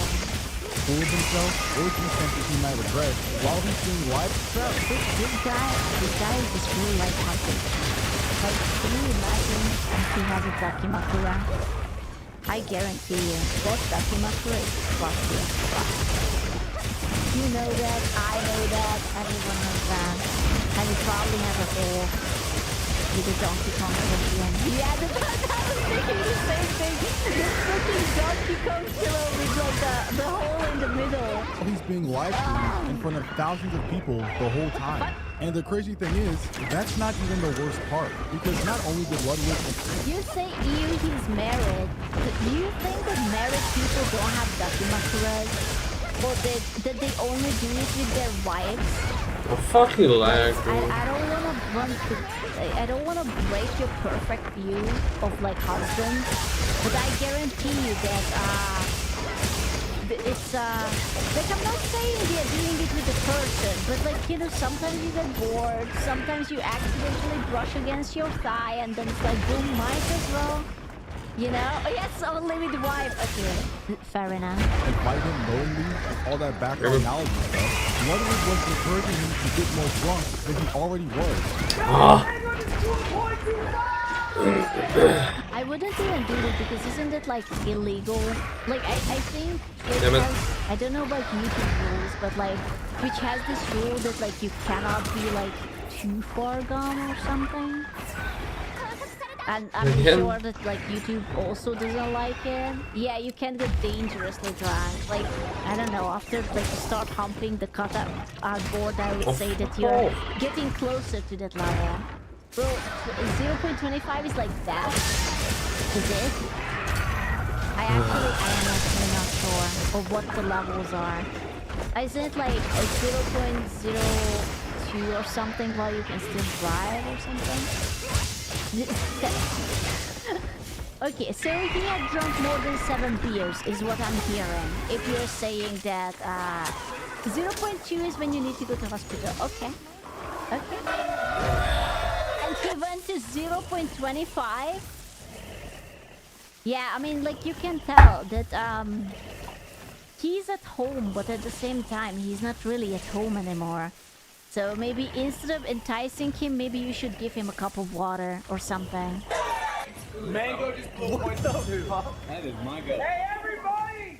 Mango just blew 0.32! They allowed him to drink after the 25? Oh my god. Are they if this is like a common knowledge that after 0.2 you go to the hospital, were they not worried for that man? What the fuck? 0.3 and 4? 0.25 is the maximum you can have in Italy to still be allowed to drive. Bro, 0.3 and 4 can cause coma. Jesus Christ. Not because he's an alcoholic and has greater alcohol tolerance. It doesn't matter, man. Like, you don't know how healthy his body is. What if he goes into, like, I don't know, fucking cardiac arrest, alcohol poisoning, whatever. He faints. He accidentally falls and hits his head. Do you want to be responsible a person dying just because it was fun to see him hee hee ha ha? It's crazy. That is dangerous. That's not good. That's not good. That's dangerous. I love how Ludwig is like, yeah! Another person is like, no, that's not good. Lads, maybe we should not celebrate this. Let's up those numbers!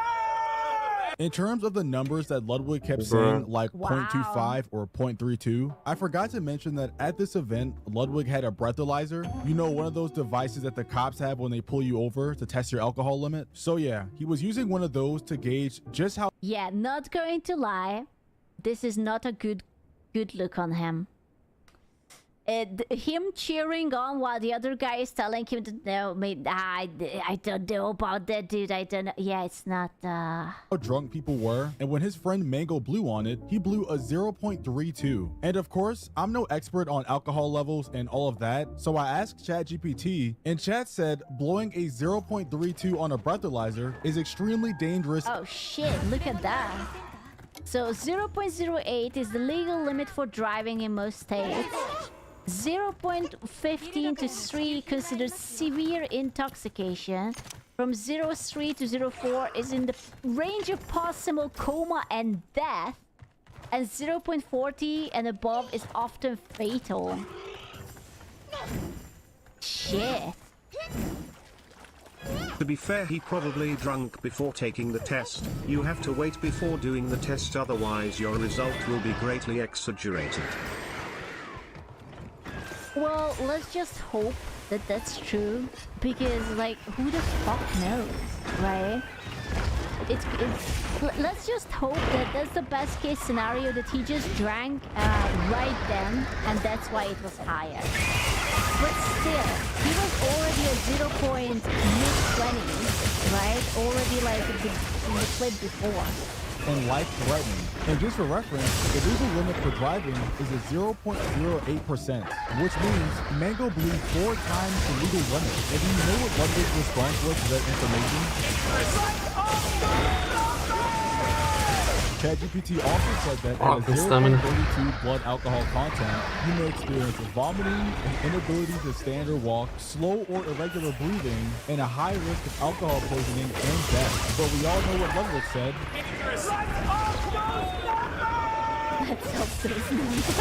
Just saying that a certain Polish man had 1.48 on breathalyzer test. We are built different in that regard. fucking lag. My record was 0.43 and I was completely fine. Jesus Christ. Okay, but I'm not sure. Is Mango Polish? Was he born with alcoholism in his family tree? Jesus Christ. After this, things started getting really touchy-touchy. Mango then got really close to Senna's face, and I guess she got uncomfortable, so she like basically asked somebody to stand between her and him.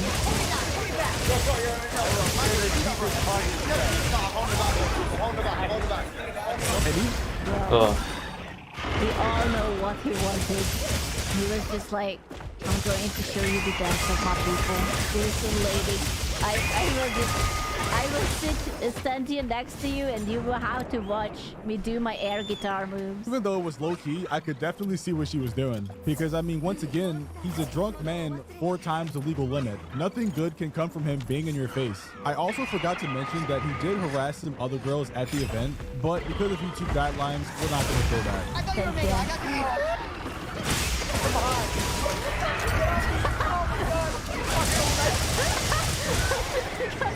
God, I wish you would have said something like that. He's just like, okay, listen, don't want to come with me. You're coming with me. It's time. We have the second series incoming, finally.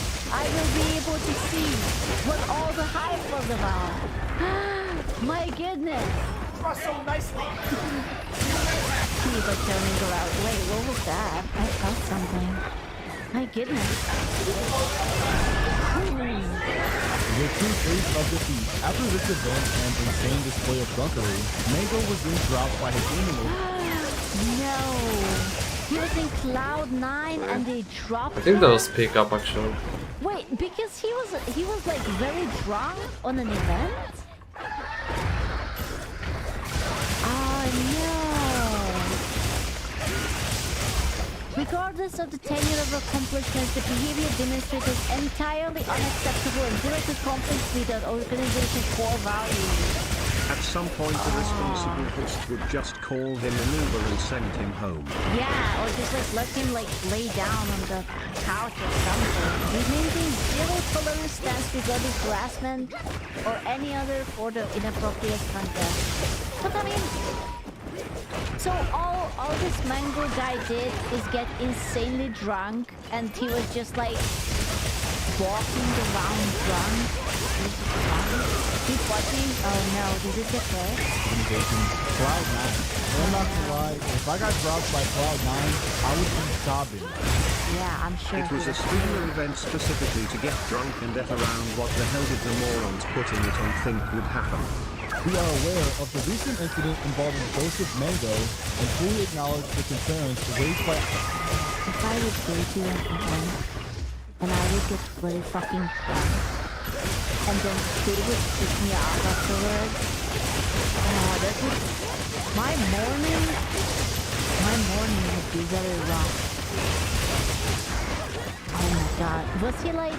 I'm sorry, I don't know Mango. Is he like an esports player? Was he like competitively playing for Cloud9 or something? He's been with Cloud9 since at least 2010. A Smash player. Oh no. Oh, this poor guy. Like, I know that he's the one who drunk a lot, but 15 years down the fucking drain just because you got really drunk. Our community and partners. Regardless of tenure or accomplishments, the behavior demonstrated is entirely unacceptable and directly conflicts with our organization's core values. We maintain a zero tolerance stance regarding harassment or any other form of inappropriate conduct. So yeah, basically he got cooked for how he acted on the event and the stream. And you know what? That's valid. Organizations have rules and he broke them. But do you know who else came out and condemned Mango's actions? Ludwig. Now that's a snake thing to do. Especially after that you're like yelling, let's pop up those numbers! And the next day you come out and it's like, yeah, no, we shouldn't have done that.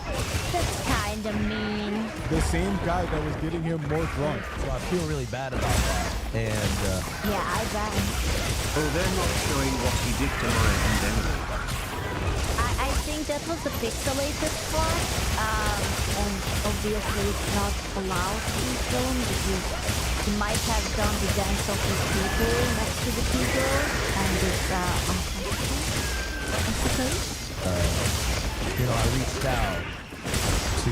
Wasn't it bad? I'm gonna be honest with you, it wasn't and it was at the same time. I feel like as an organization, as a professional organization, you don't want any of your players to be next to Pressed! two Fuck girls you! and doing anything, right? Like that's just a bad look on you.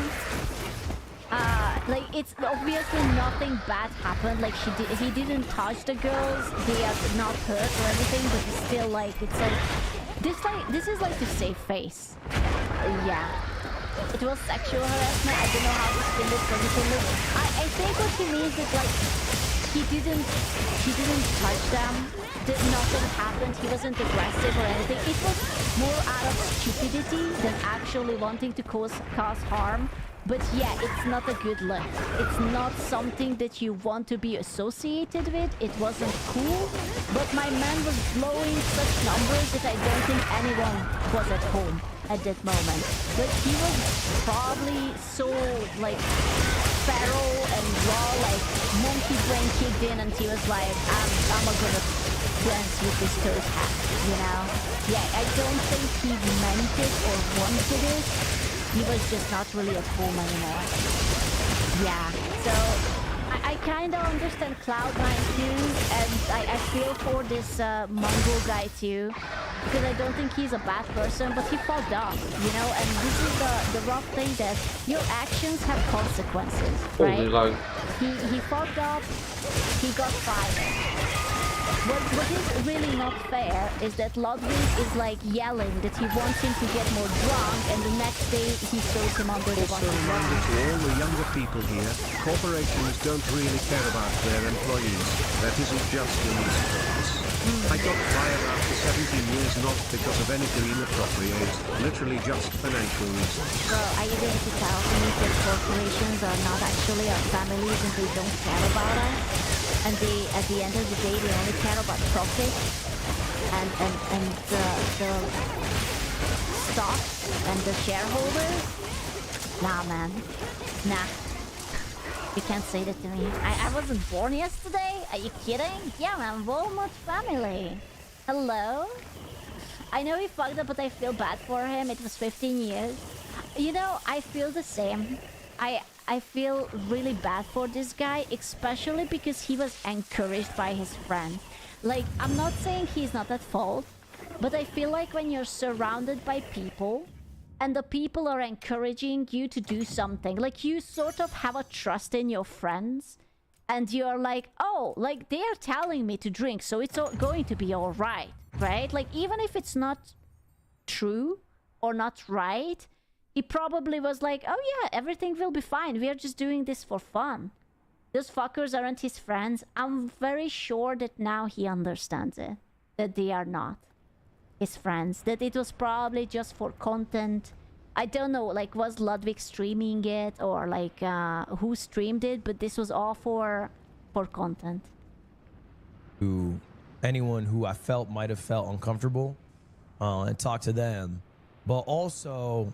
and I already told Mango this, I'm no longer inviting Mango to Mogul Moves events. Damn. Okay. Okay. That's, yeah, they were kind of forming him, and now he's throwing him under the bus that you're, like, tainted. We don't want to associate with you because you got caught. Yeah, it's not very kind. Cause like... W accountability. Lol, it's okay. Honestly, thought it was just you getting caught. Man, that's what should have happened. You know, it's a privilege to go to an event, man. Like, the whole point of an event is, like, it's a fun thing to do, have a good-ass time. And if somebody appearing jeopardizes somebody else having a good time, that just can't be a thing. I see where he is coming from, but it's very hypocritical after that clip. We gotta pop If you have up an those alcoholic numbers. friend that you know is going to get wasted, then there is no way you're not thinking this is going to be content. Oh, I 100% guarantee you that he was absolutely thinking for the content. I don't think he wanted the guy to get kicked out and banned. I don't think he thought that far. But he was like, okay, we only have him who is willing to go so fucking far to make it funny. And then he's just like washing his hands that like, okay, listen, it's not our fault, it's too bad. Stay frosty. Oh yeah, stay frosty, fam. Now I see a lot of dialogue on like... The amount of W's in his chat and salutes is actually crazy. Sad but right decision. broader implications. I'm only worried about my team, my events, you know what I'm saying? Like, I don't speak for the Melee community. I'm not like... So in a nutshell... Ooh, I don't know, man. It's crazy. Streamers are crazy. You think you hang out with them and you think they are your friends, and it turns out at the end of the day everyone is out for themselves. It's a good lesson to learn, to be honest. Ludwig invited a guy he knew was an alcoholic, encouraged him to drink more, celebrated when he was 4 times the legal limit, watched him get kicked out of his gaming organization, and then basically just kicked him to the curb and told him he cannot come back to any events. What a masterclass in snakeology. It's just business. Oh no. Fuck. It's just business after all. Oh shit. Oh dude, it is just business. It was. Oh, that sucks ass. That quote gets a lot of views. I know. If you would check like Google Trends for that quote, there would be a nice peak. Bro, that is absolute cinema. And luckily, a lot of people on Twitter also see what's really going on here, with some people tweeting out Ludwig used Mango for content and then threw him in the trash. Sure. Scumbag invited him to a drinking event when he knows how he gets. Ludwig has always been a spineless grifter, by the way. This should come as no surprise. And just saying, I want to make this obvious, I'm not saying this is solely Ludwig's fault. Of course, it still 100% falls on Mango, because at the end of the day, he's the only one that's responsible for himself. However, I also feel like Ludwig is a terrible friend to Mango. I'm sorry, and I don't think that he's a friend. I'm gonna be honest with you. I think He thought he would be the funny type of alcoholics. Yeah. The difference between drunk people and alcoholics is that it has become a problem and not in the funny way. I'm gonna be honest with you. I feel like when you're a content creator and you're a big content creator, it's not that you invite your friends, you invite other content creator that is worth making content with. Like, just because they deem you worthy, it doesn't mean that you are their friend. It means that you are some sort of use to them. Yeah, whatever gets you the most clicks. Like, they see that, okay, they can use your cloud, they can use your name, they can use your whatever in their event, and they look good, right? And as soon as this Mango guy became not useful to him, he just like tossed him under the fucking car. I'm gonna say this again. Ludwig, Techie, you're going to flip your fucking PC if you keep hitting the thingy. Also, wife the wife beater. you are just as at fault at the for fucking what happened on screen. that day when you invite your friend, a known alcoholic, to your party where you will know that his weaknesses, that his vices will be there, and you don't get him kinda drunk. You get him 4 times past. He's not wrong, but I am so worried for this fucking monitor. I'm just like, he's just like, da da da da da da. The legal limit, double blackout drunk, near fatal levels of intoxication. You point the camera at him, you say, good job, do more. And then you don't make sure he's okay at all. The guy could have died, guys. And I think it's a joke that we're not making the proper people be accountable here. You know what? Even if WestJet says he's 37, I still agree with him. But back onto the topic, the situation got so bad on Twitter that even Mango's wife started tweeting. Oh no, Mango had a wife. Oh right, you guys did say it at the Ducky incident. About it, saying things like, hope you enjoy your grace for a Wait, I actually want to read it. I thought that this guy would read it up, but no. Come on. There you go. Since I'm not bound by this shit as a civilian, Ludwig, I fucking watched you on stream asking for Mango to take shots. Of course your teeny bopper view bitch ass wants to pretend that never happened. People were vomiting at your event and you never once decided to pull the plug. You not only encourage drinking, you also love the downfall of your friend as views for funsies. Hope you enjoy your grace for banning Mango while encouraging him to get fucking wasted. Fuck you, lad. Saying things like, hope you enjoy your grace Yeah, for banning that's fair. Mango while encouraging him to get fucking wasted. You lud. And Word for word, I need to do a shot. Where is Mango? Yeah, bro, if he streamed it and there is evidence of it, it's kind of a cunt move. Not gonna lie. Capital K cunt. a bunch of other tweets that aren't very friendly towards Ludwig. And shortly after this, I don't know if she took down her account herself or it was banned, but her account isn't online anymore. And I'm not gonna lie, seeing all of this play out, I can definitely understand. Ludwig executed the wife account. Dun dun dun. Account ban? What, you think that like Ludwig's people like reported it? Mass reported? Ooh. Understand why they have this hate for Ludwig now. Because I don't know, man. Like, it's the wife. If anyone has the right to be angry, I feel like it's the wife. Oh, even Mango tweeted, C9 dropping me, probably getting banned from tourneys. Fucking shit, man. No one to blame but myself, but man, never thought I could hit this low. Probably won't hear me for a while. I'm sorry, everyone. Wish I was better. I had it all and fucking tossed it in the trash can. Oh, dude, that's like... Oh, that's so sad. That's so sad. I actually love what he wrote because it really does feel like that he understands that he fucked up. But it actually kills me that people like this who actually understand, they don't get a second chance. Yeah, he realized he made a mistake and it's all gone. That's so sad. I feel so bad for him. And especially, like, it's hard to blame him fully to 100% when he already have been struggling with this problem, right? You understand that even if you have this problem, you have to go to events. You have to be blending with people. You have to not be a pussy, because then they will not invite you next time, right?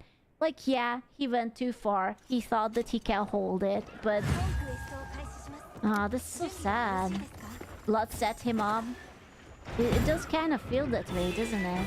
Because essentially, Mango's life has been ruined. He got dropped from his organization and he got banned on Twitch. And the person encouraged... He even got banned on Twitch? Was he even streaming? Or... Oh, it must be because of the girls, isn't it? It must be. Oh, shit. So he can't even come back? No, but he got perma-banned. It must be because of the girl part. It's not because he was drunk, it's because of the girls. The karma, dude, that sucks. Twitch bans even for off-stream actions. Oh, that's right. Thank God that I live an awfully boring life. him the drink, which is Ludwig. Blood is not even banned. Well, oh, for fuck's sake with this move, dude. I guess technically he did nothing wrong, but it was his event and his platform. Alcoholics soften barter with themselves to allow them drink a little, but it's never a little. Yeah. It also bans him. Yeah, it's like, even if he wouldn't gotten a permaban, maybe just like a warning round, it would have been nice if they entirely decide to get rid of Mango. From coming to any of his future events, while at the same time now distancing himself from Mango, basically acting like he had nothing to do with the situation, even though it was all live streamed. So let me know what you guys think down below, if Ludwig should take accountability, or if this is completely on Mango. And for me, I think it's a bit of both, but definitely be sure to put your thoughts down below. And I think it's definitely on both. I blame Mango for drinking so much when he knows that he cannot stop. But I also blame the quote-unquote friend who is telling you to drink some more, you can do it. Oh, you need more shots, and it's like always cheering you on. Yeah. I don't know, man. I think it's almost 50-50. Well, I don't know if it's 50-50, but it's definitely... I'm gonna be honest with you. Mango's part in this maybe feels, I'm not sure if I'm going to use the right word, so don't ask me, but Mango's part maybe feels more innocent in this. Like... One shot? What the fuck are they doing? Encouraged into going too far, into a bad decision, and Ludwig seemed to be very aware of what was going on, and he was trying to tempt the man successfully into something, you know, that is obviously really bad. And then he just fucked up because he was just so out of it because he was like, fuck. I think it's just a bit unjust that Lud heavily encouraged the situation, earns off of it, and gets none of the punishment and walks away unburned. I don't think he's going to walk away unburned. I think there's a lot of people talking about it, and a lot of people will have a very different perception of him right now. Like, yeah, of course, YouTube is not going to clap him, Twitch is not going to clap him, but a lot of people will be like, oh, yeah, he might not be the good guy that we thought that he is. Yeah, but how much will it affect him? I don't know. I'm gonna be honest with you, like, I don't think that you know, the internet always does what the internet does and they start bullying. I don't think that's the solution here. I don't think the bullying is ever the solution here. If it would be up to me, I would lessen Mango's punishment. I feel like that man is going to go through hell. I feel like when there is redemption or they are like repenting for it, you should always give them a second chance. But whatever the fuck I know. I just feel really bad for that guy, you know?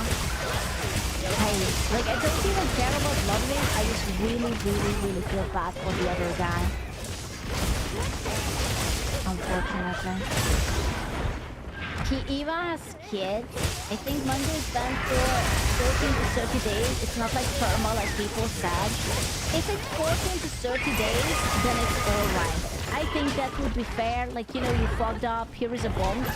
If it's a perma, then that's bad. Hopefully. He deserves a sober comeback opportunity? Yes, exactly. I feel like that especially with situations like this, it's so hard to go against alcoholism. If you see someone who's trying to fight it, you have to give them the opportunity to do better. Like, you gotta give them the chance and the platform to try to do better, because otherwise what is left for them? They lost their sponsorship, they lost whatever they were doing. You know that that's straight up into a one-way street, and that doesn't end anywhere else but in the cemetery. You gotta give them a reason to come back. And I think Twitch and YouTube and everyone should support that. I don't expect Cloud9 to take it back because they are probably like a solo sport and they don't want to deal with it. Although, I think it would look really good if like Mongo would go onto like a redemption arc and just be like, hey, I have been sober for this amount of time and I don't want to drink. And C9 would take it back. I think it would be a good look, but I don't expect the company to have so much compassion, so I don't think it will happen. But it would be nice, you know, in an alternate universe where people are kinder and people care about each other. It could happen. It's a pretty crappy situation for Mango to be in. Lut should be ashamed of his enabling. He doesn't care enough. I think Lut should be ashamed for flipping so quickly. Like, I'm gonna be honest with you, he didn't seem too phased about the entire situation. He was just more like strictly saying that, oh yeah, this was unacceptable, so I'm not inviting him to anything. Like, he didn't take accountability at all. Did he even say sorry? I didn't see the entire clip, just a snippet, so I can't fully say, but I don't think so. I don't think so. He was probably more scared about protecting his own image than caring about his quote-unquote friend's situation. Corpa PR move? Yeah. It's a very inhumane sort of thing, you know? He said he had nothing to sorry about. Well, I may or may not disagree with this one, but it's just business. Cutthroat, man. Listen, lads, if there is anything you guys can learn from this, is that content creators are not your friends. Okay? Like, they are just simply not. They all down for the della. Business, but they invite friends. It's scary. Like, you know. Noted, who's not a friend? No, I'm your daddy. We already talked about this. Please, pay attention. Nope. Not friends. I'm daddy. Squeef, not friend. Why friend-shaped?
So as a guy who vehemently defends all of his friends, sometimes to a fault, there has been someone who I have been defending quite a bit as of late by the name of Asmongold. Yeah, I really believe in my friends. There's many people who I've defended in the past who were current friends or maybe past friends. Maybe I don't like them anymore, but when you are my friend, I try to have your back no matter what, because I understand how scary it is to be in these situations by yourself.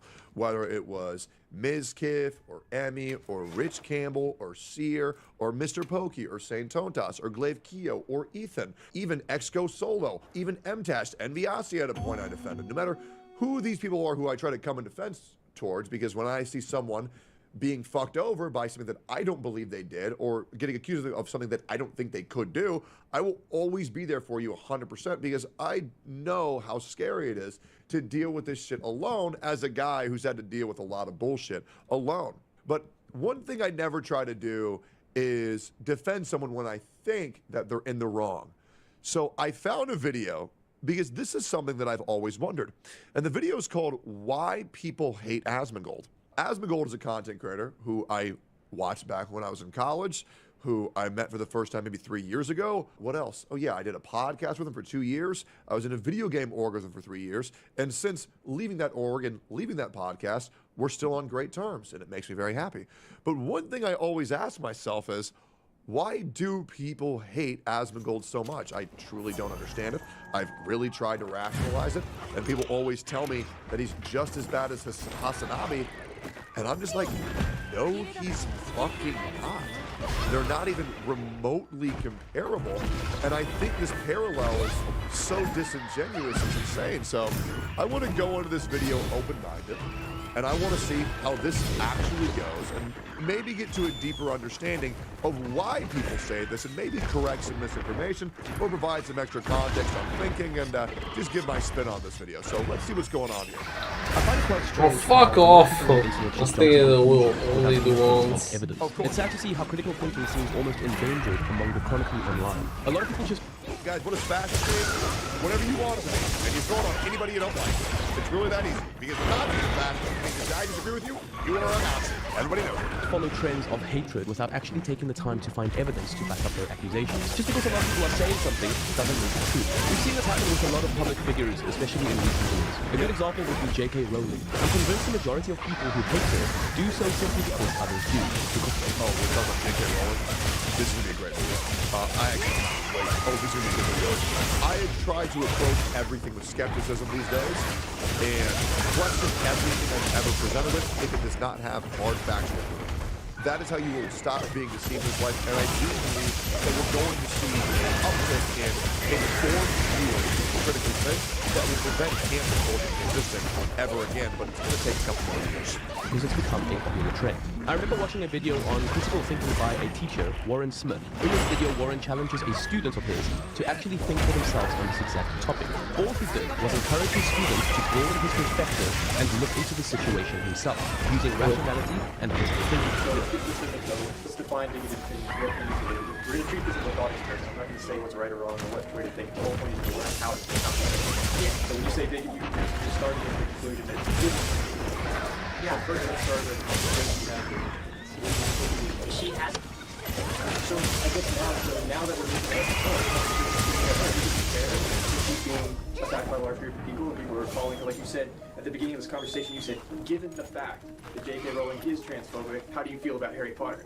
Now, retroactively looking at that statement, do you think that that was the best way to phrase it? No, I feel like an idiot now. Warren Smith then apparently got fired from his teaching job for encouraging critical thinking. It happened yesterday. I was fired from my full-time teaching position. This decline in critical thinking is one of the many reasons I believe a lot of people dislike Asmongold. In certain online spaces, especially among specific communities, there's a lot of hate towards him that is unwarranted and simply lies. The more I look into this, the weirder this echo chamber became. Asmongold is just like someone who makes a living off stealing from people. You're a racist. Asmongold is a fascist. He's just like actually one of the purest examples of the moderate wing of fascism thing. Also, Asmongold's editor is a Nazi. Oh, fuck off! This is the fake laugh he does, and I don't Piece of respect him shit. at all. I don't know, maybe his audience is like 12-year-old boys. Maybe they really buy this and think it's funny. He's racist.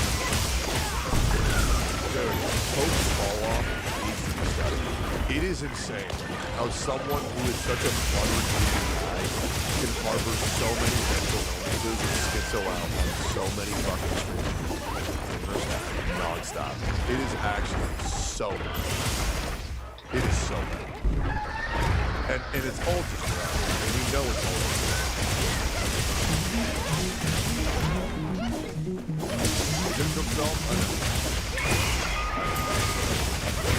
In my research for this video, I genuinely tried to find actual substantial reasons for the hate outside of the trial. I mean, Wait, 2 months ago? 3 months ago. Okay, this is great. This is perfectly fine.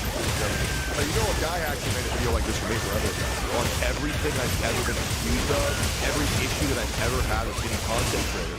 And he found out that I was in the right for every single one. It's a video. It's the one where it's like I'm a blue Oni in the thumbnail. I'm not sure if you guys know. There's actually been a couple of them. So I was looking to do this for Adam. It was very crazy. This is great. Okay, this is exactly what I was looking for. But because maybe he's off base. Let's go to Adam. Advocates are trying to see both sides' perspectives on any topic. So I found quite a few videos on YouTube that I'd like to unpack and try to understand why there is Yeah, you guys find it. From what I've seen, a lot of the hate against Asmongold seems to have stemmed from other YouTubers disdain for React content. In my research, I stumbled across a video titled Asmongold is bad, why I don't like Asmongold videos. Yeah, they're mad because people actually give a fuck about his opinion, and that's why they hate all reactors, because they wish that people gave a fuck about their genuine reaction, and it makes them upset that they can't do it. There's nothing wrong with React content. There's not. It's been scientifically proven to not damage other channels unless there is one way where you can damage other channels, which is if you consistently react to another channel every single time that they upload, and you upload it within 24 hours of them uploading that, then yes, that will fuck them.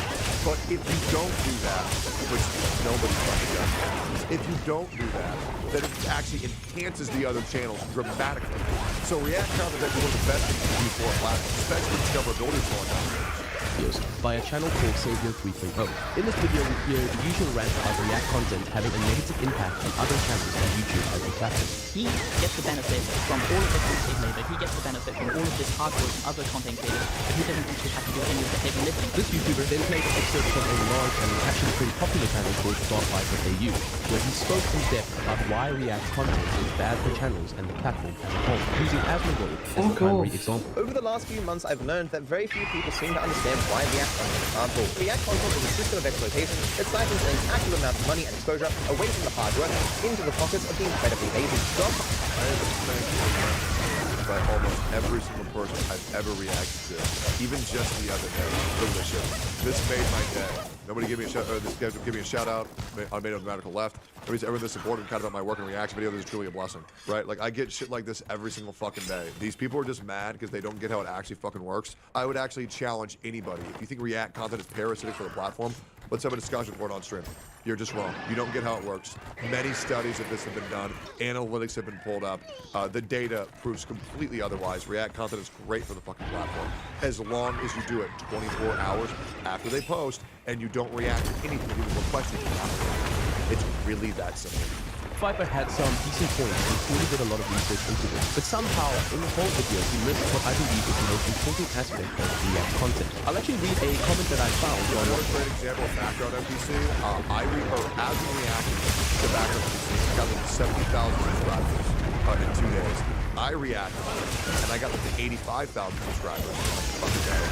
And then they just naturally grew to 100K after that, and now they're at 150K. Reacts can make a lot of channels. The only way to destroy a channel is if you react to every single video.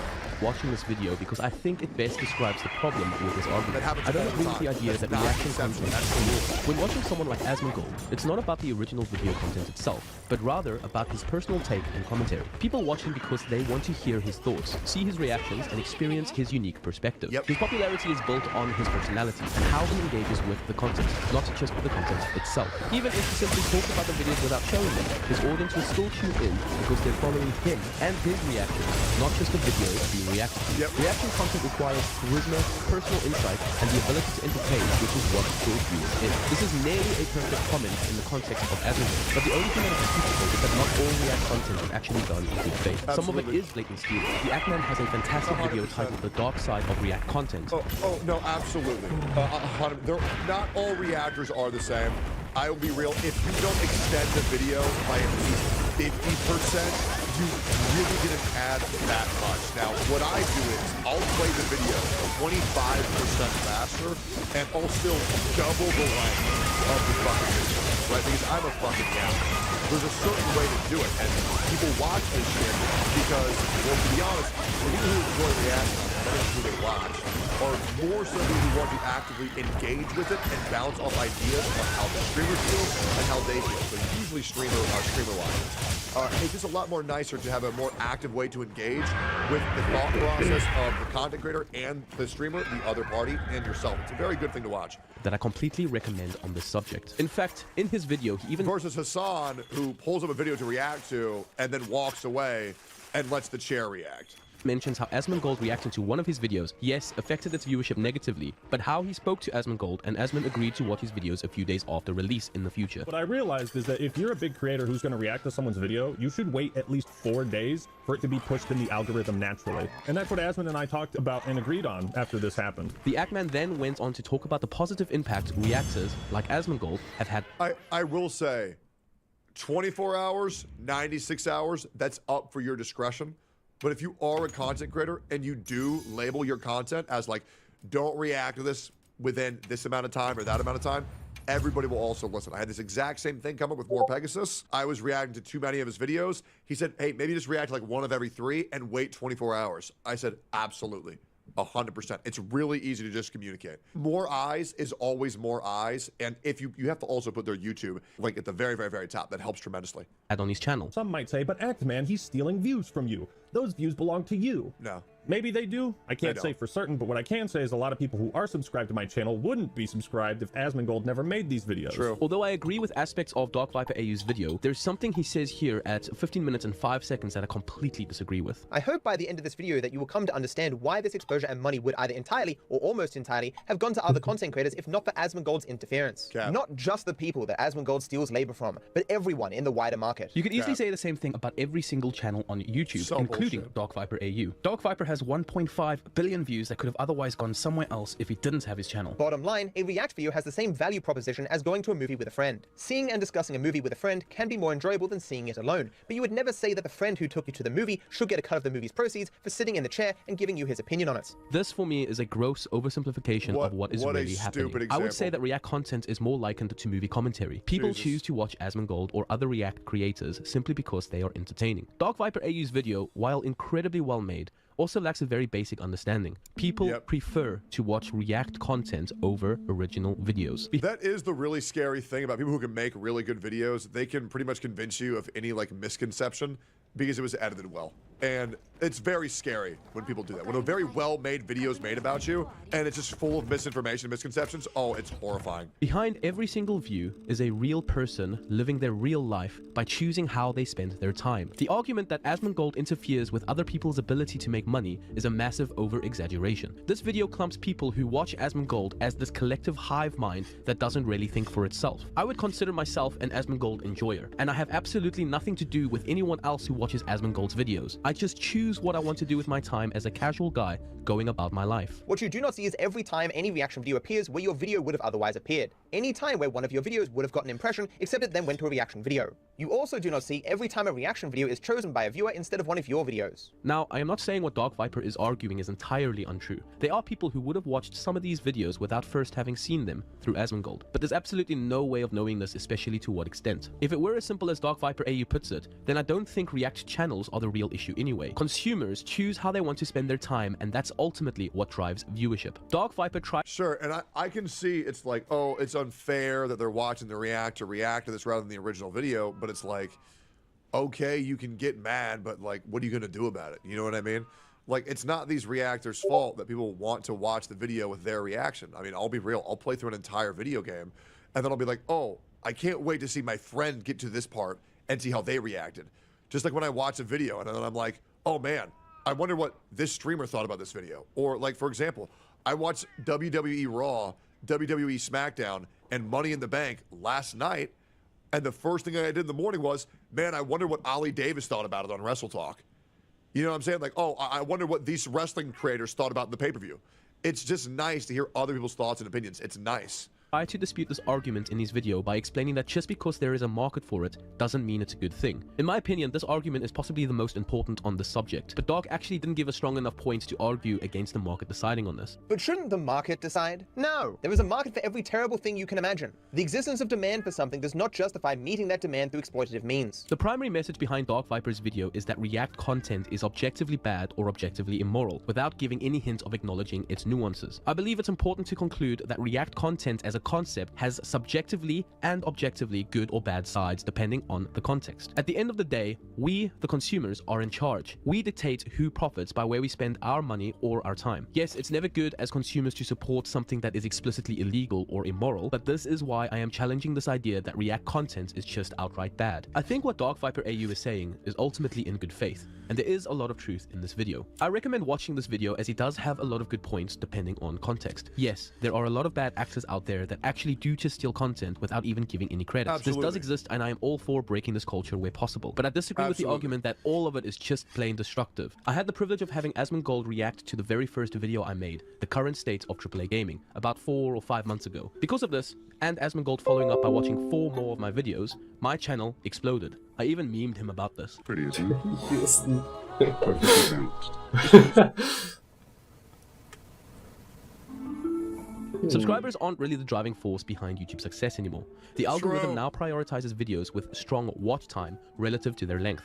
Every time Asmongold has watched one of my videos, thousands of people have popped in to leave a like, comment, or even subscribe, which is awesome, don't get me wrong. But then naturally, they click off and go about their day as they should. It only takes a few seconds for them to do this, but in the background, YouTube is tracking how long people are actually watching the video as they visit my channel. When thousands of viewers only stick around for under 10 seconds, YouTube's algorithm starts flagging the video as not worth recommending. At the end of the day, YouTube only cares about one thing: advertising revenue, which comes from watch time. So yes, this is a negative, but in the long run, React content can still be incredibly beneficial. While the initial burst of traffic from a big creator's reaction may not convert into consistent viewership right away, it does something equally important. It puts your content in front of a massive audience that would... It's really easy. The video goes up for 24 hours. Is it going to hit the algorithm or not? If it is, it's going to stay in there. The creators wait 24 hours before they post their reaction to get some of those views, to add on to those views. If the video is going up, it'll keep going up. If it's going down, you'll get a boost. Then the creator tells you to go like and subscribe. People who like the video enough will do that. Not every viewer will do that, and that's because they didn't like it enough.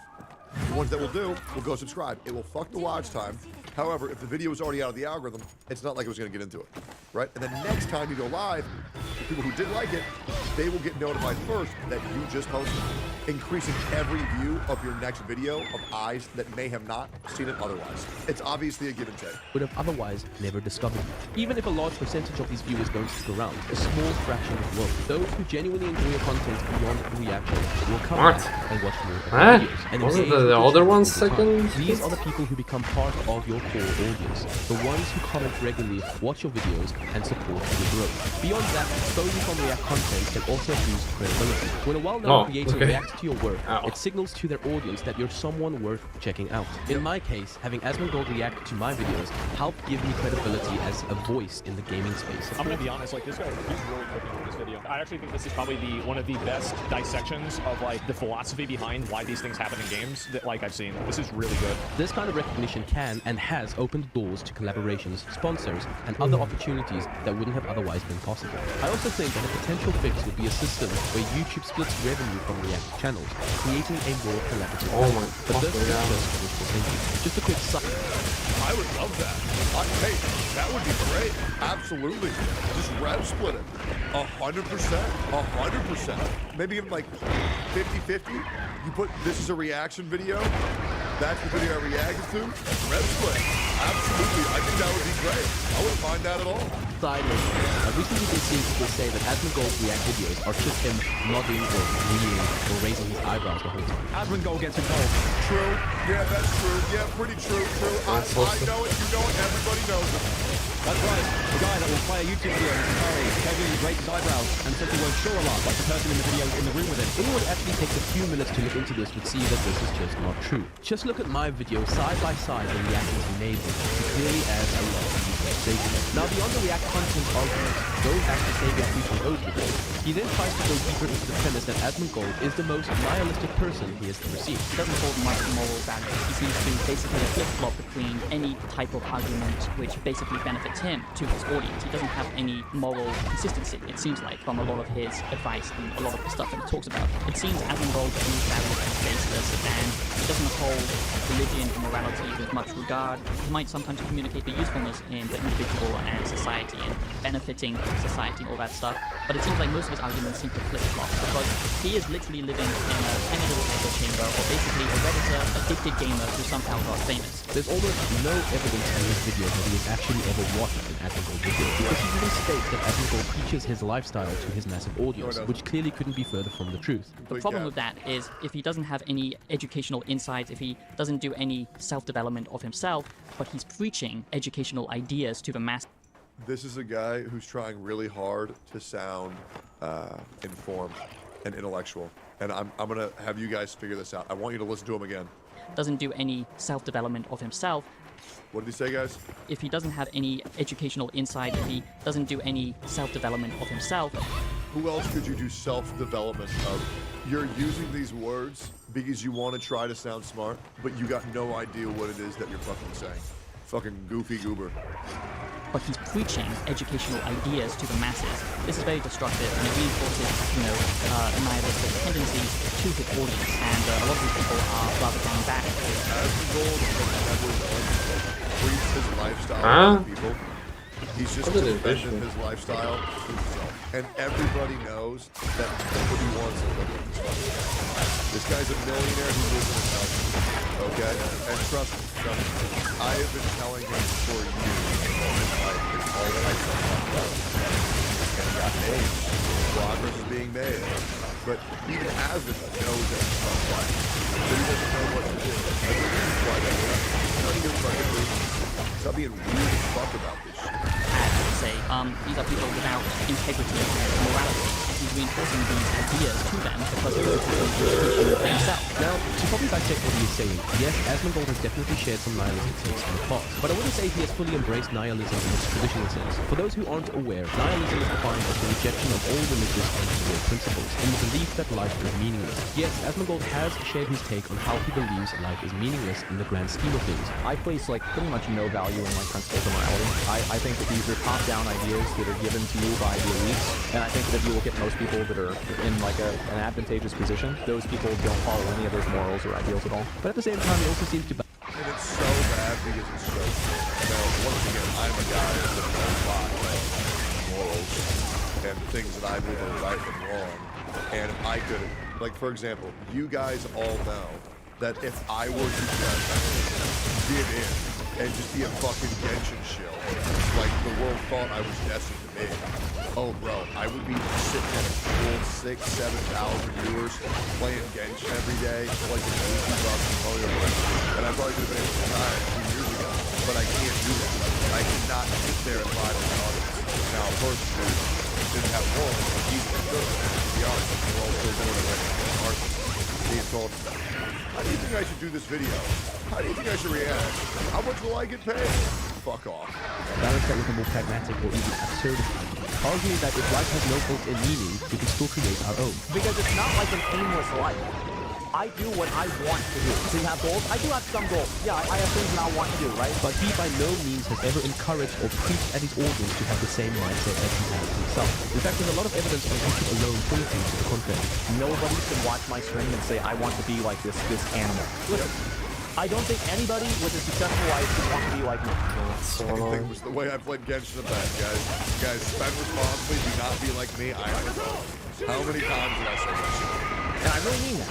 I genuinely mean that. You don't want to live the way that I live. The way that I live is not some sort of enlightened, in Buddhist nirvana. It is absolute pure degeneracy. There is this natural tendency that we have as humans to automatically put up a guard against beliefs or worldviews that are either completely unfamiliar to us or contrary to what we ourselves believe. Not everyone is like this, but a lot of us are like this. Nihilism is easy to correlate with with historical or fictional figures who have had a negative impact on their society. Some of us might have even experienced personal grief from people with similar worldviews. But this in no way gives ground for automatic hate, nor does it give justification for spreading lies. Now, I do want to ask, please do not go onto Savior's channel to harass him or attack him. He's genuinely trying to convey a message he deeply believes in, and I would say good for him for doing that. We can simply disagree and move on. As Aristotle once wrote, it is a mark of an educated mind to be able to...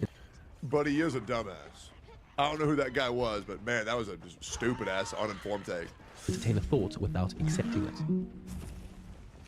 This brings me to my next point on why some people dislike Asmongold. Yeah, by the way, as a content creator, anytime you say don't harass someone, all of your fans are gonna be like, oh, yeah, got it, boss.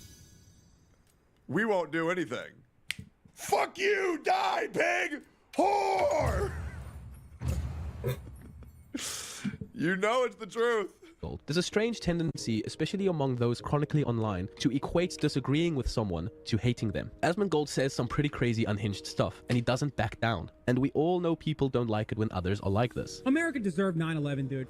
I'm saying it. A good example of this would be the controversies surrounding Asmongold's take on AI and art last year. Artists' opinions don't matter, because what matters is the opinion of the people that are buying the product. It's genuinely sad that people seem unable to disagree in a healthy, constructive way. Asmongold doesn't shy away from controversial takes, and some people don't like this. I've gone around many Twitch and YouTube... That's another thing. Do you know how many updudes I could farm right now if I say, I love all trans people and AI art is bad? AKA, go onto Baby No Money's Twitter page and just copy paste every fucking pandering post he possibly does. Like legit, if you want to be big on Twitter, just say you love trans people and say you hate AI art. Right? Guys, we all know it. We all know it. And there's so many motherfuckers just lying about this shit. Not saying that there aren't people who actually believe those, but there's so many people pretending to like those to manipulate an audience and garner new viewers. It's fucking pathetic. YouTube channels throughout the last year, and I find it fascinating how most channels are easily seen as mini echo chambers. I don't think many help. Yeah, dude, if I were to make a hit piece on Asmon, bro, I would blow up so hard. Yeah, dude, the entire time we were at Steak and Eggs, he would make me jerk him off before we did the recording because his dick was so filthy he couldn't touch it. I had to scrape the shingles off his fucking back, and I used the blood from his back for lube. He made me fucking do it, and all of OTK was in on it. They all made me do it.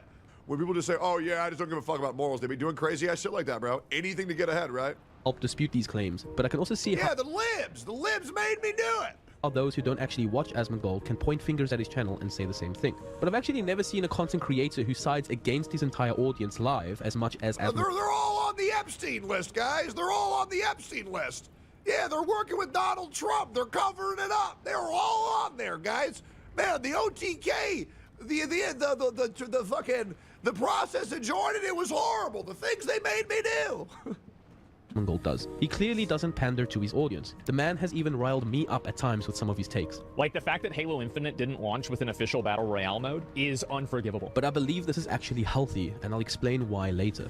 I came across this video titled The Most Disgusting Man of All Time, Asmongold, by a YouTuber 500,000 views. Oh my god. Named The Angry Asian. I watched it hoping he'd present a solid argument with some real weight to it. Unfortunately, despite the video being 13 minutes and 38 seconds long, he only spent about 1 minute actually accusing Asmongold of anything substantial. He genuinely has the most racist and misogynistic takes on gaming and just in general that I've ever seen in my entire life. Is that whenever I see like a game that comes out and it has, you know, this is feudal Japan and like the main character is a black guy and a girl, I immediately there's like no escapism that this can provide because because the entire point of the game is to provide immersion of an era that existed and playing through it, but instead they just break all immersion and say, yeah guys, the best samurai in Japan he's black.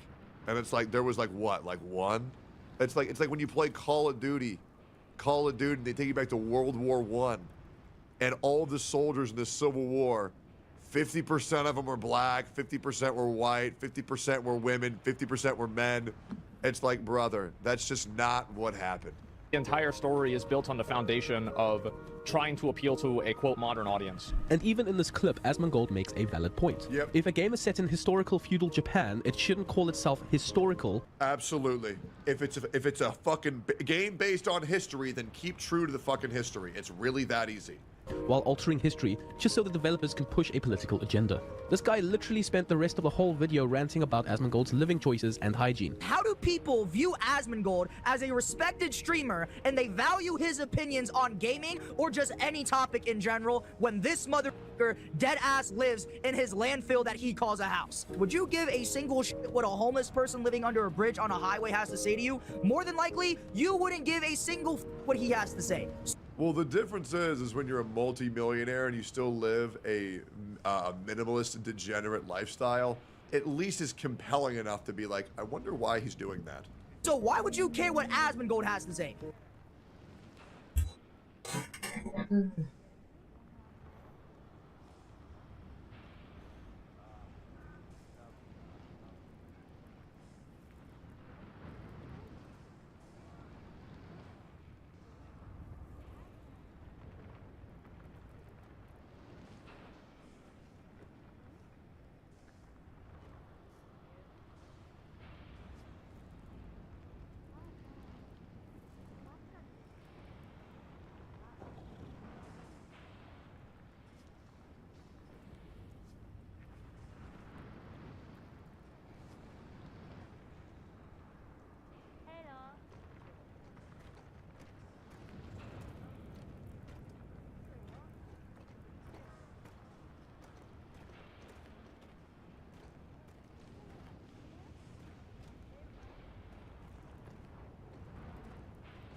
Because let's be honest here, guys. Those homeless people living under a bridge 1000% are cleaner than this motherfucker. How else do you look True.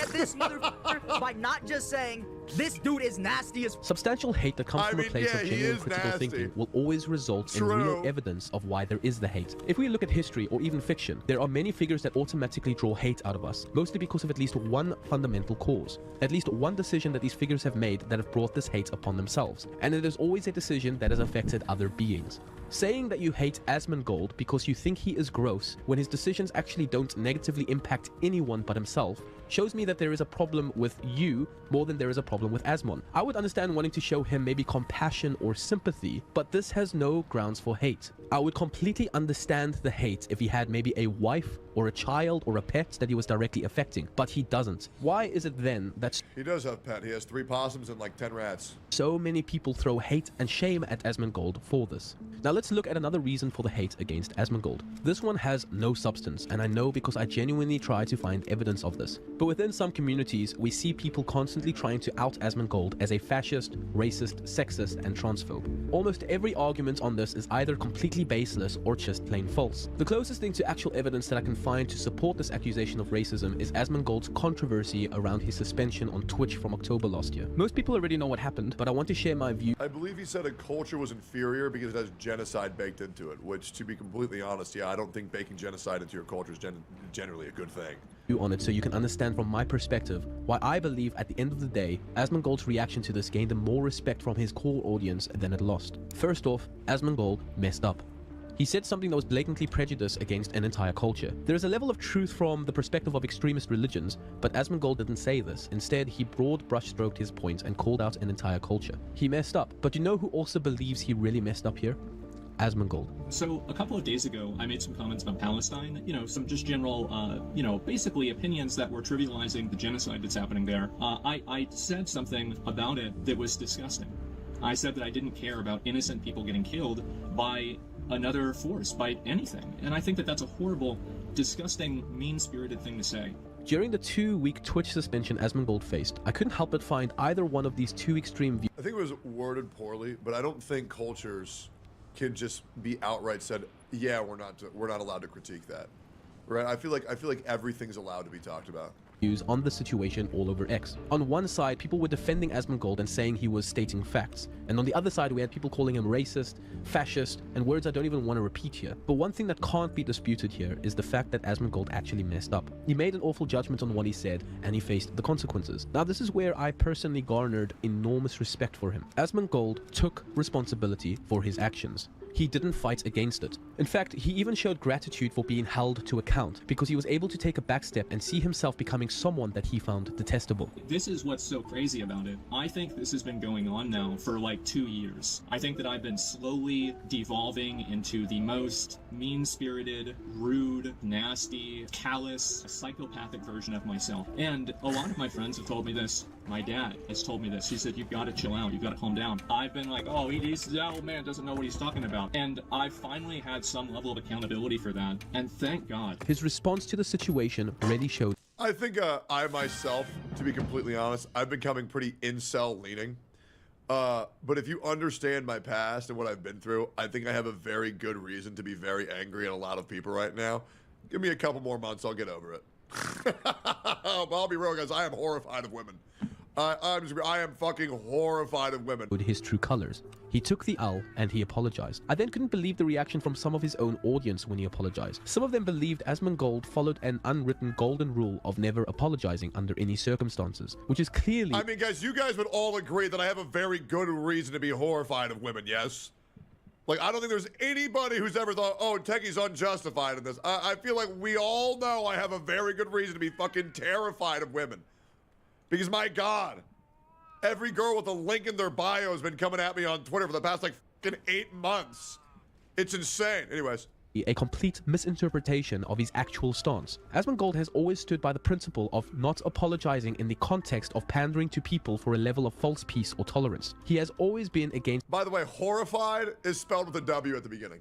Apologizing if you don't believe you've done anything wrong. Apologizing is never a weakness if it's genuine. I believe Asmongold's reaction bettered quite a lot of his audience. People seeing him respond like this challenged them as well. Maybe not enough people actually saw what really happened here, but it was a genuine sign of good character that I wish I saw in other content creators or influencers. This is one of the reasons I still have a lot of love and respect for PewDiePie to this day. One of my favorite words in the world is the word accountable. Humans are extremely fallible and we can have some pretty terrible blind spots in our lives. So any content creator that advocates for accountability is a content creator that I believe is worth following. I don't believe this controversy makes Asmongold a racist. It actually just reaffirms Asmongold as being a genuine fallible dude who can own his faults and advocate for bettering himself.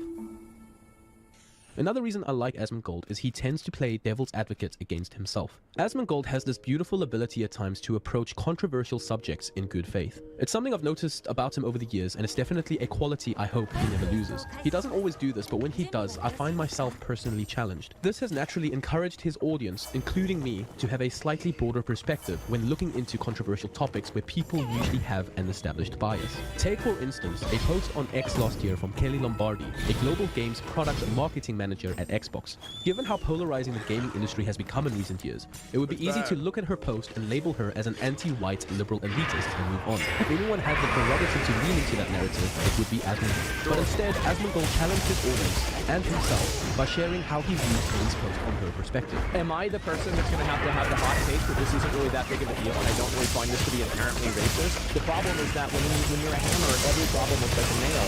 And I don't think this one's a nail, guys. I don't think that this is advocating for like any sort of exclusion. I don't think it's advocating for degradation. I don't think this one is that big of a deal. Am I crazy? And I get how you could perceive this as being bad. I do, and like I totally see that. But like, I try to interpret things in good faith. Seeing him do this really struck me at the time, and it pushed me to rethink my own assumptions.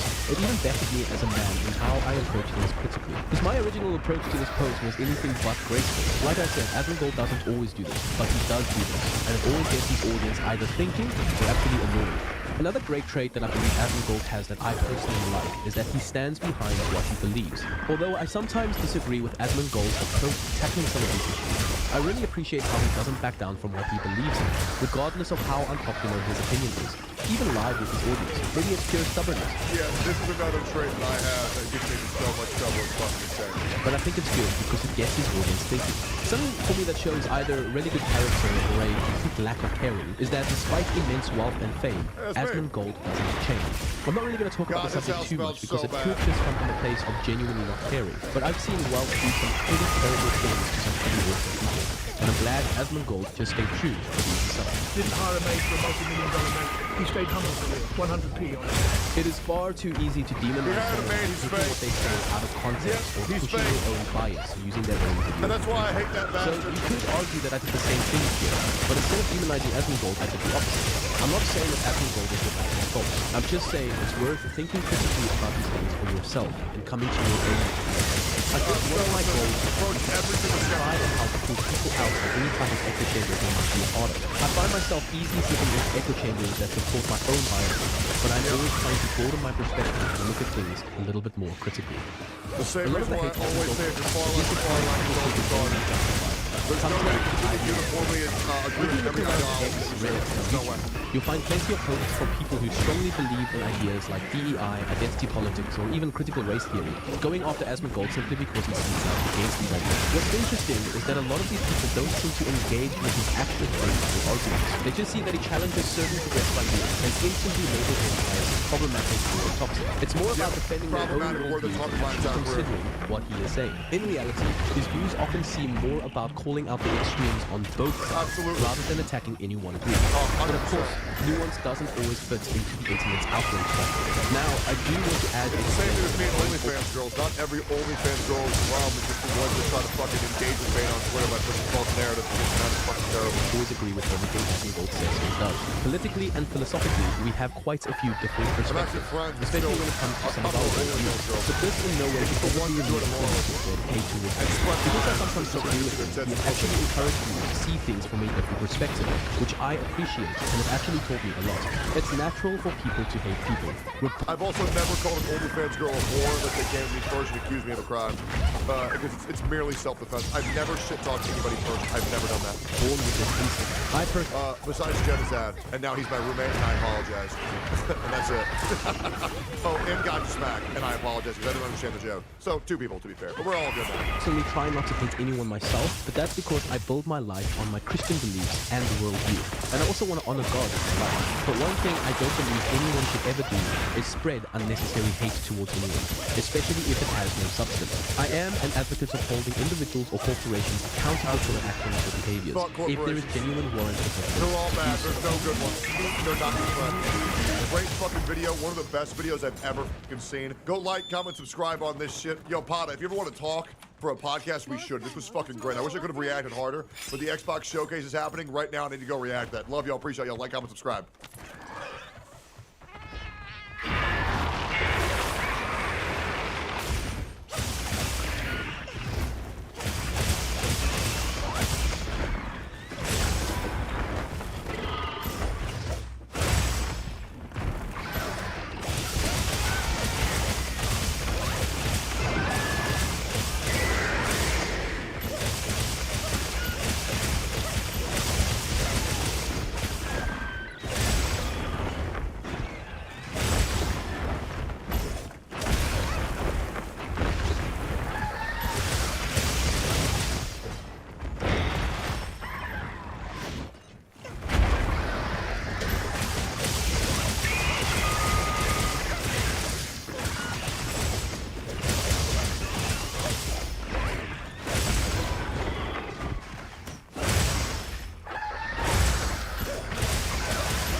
I am really afraid of the female perspective on what the average male fantasy is.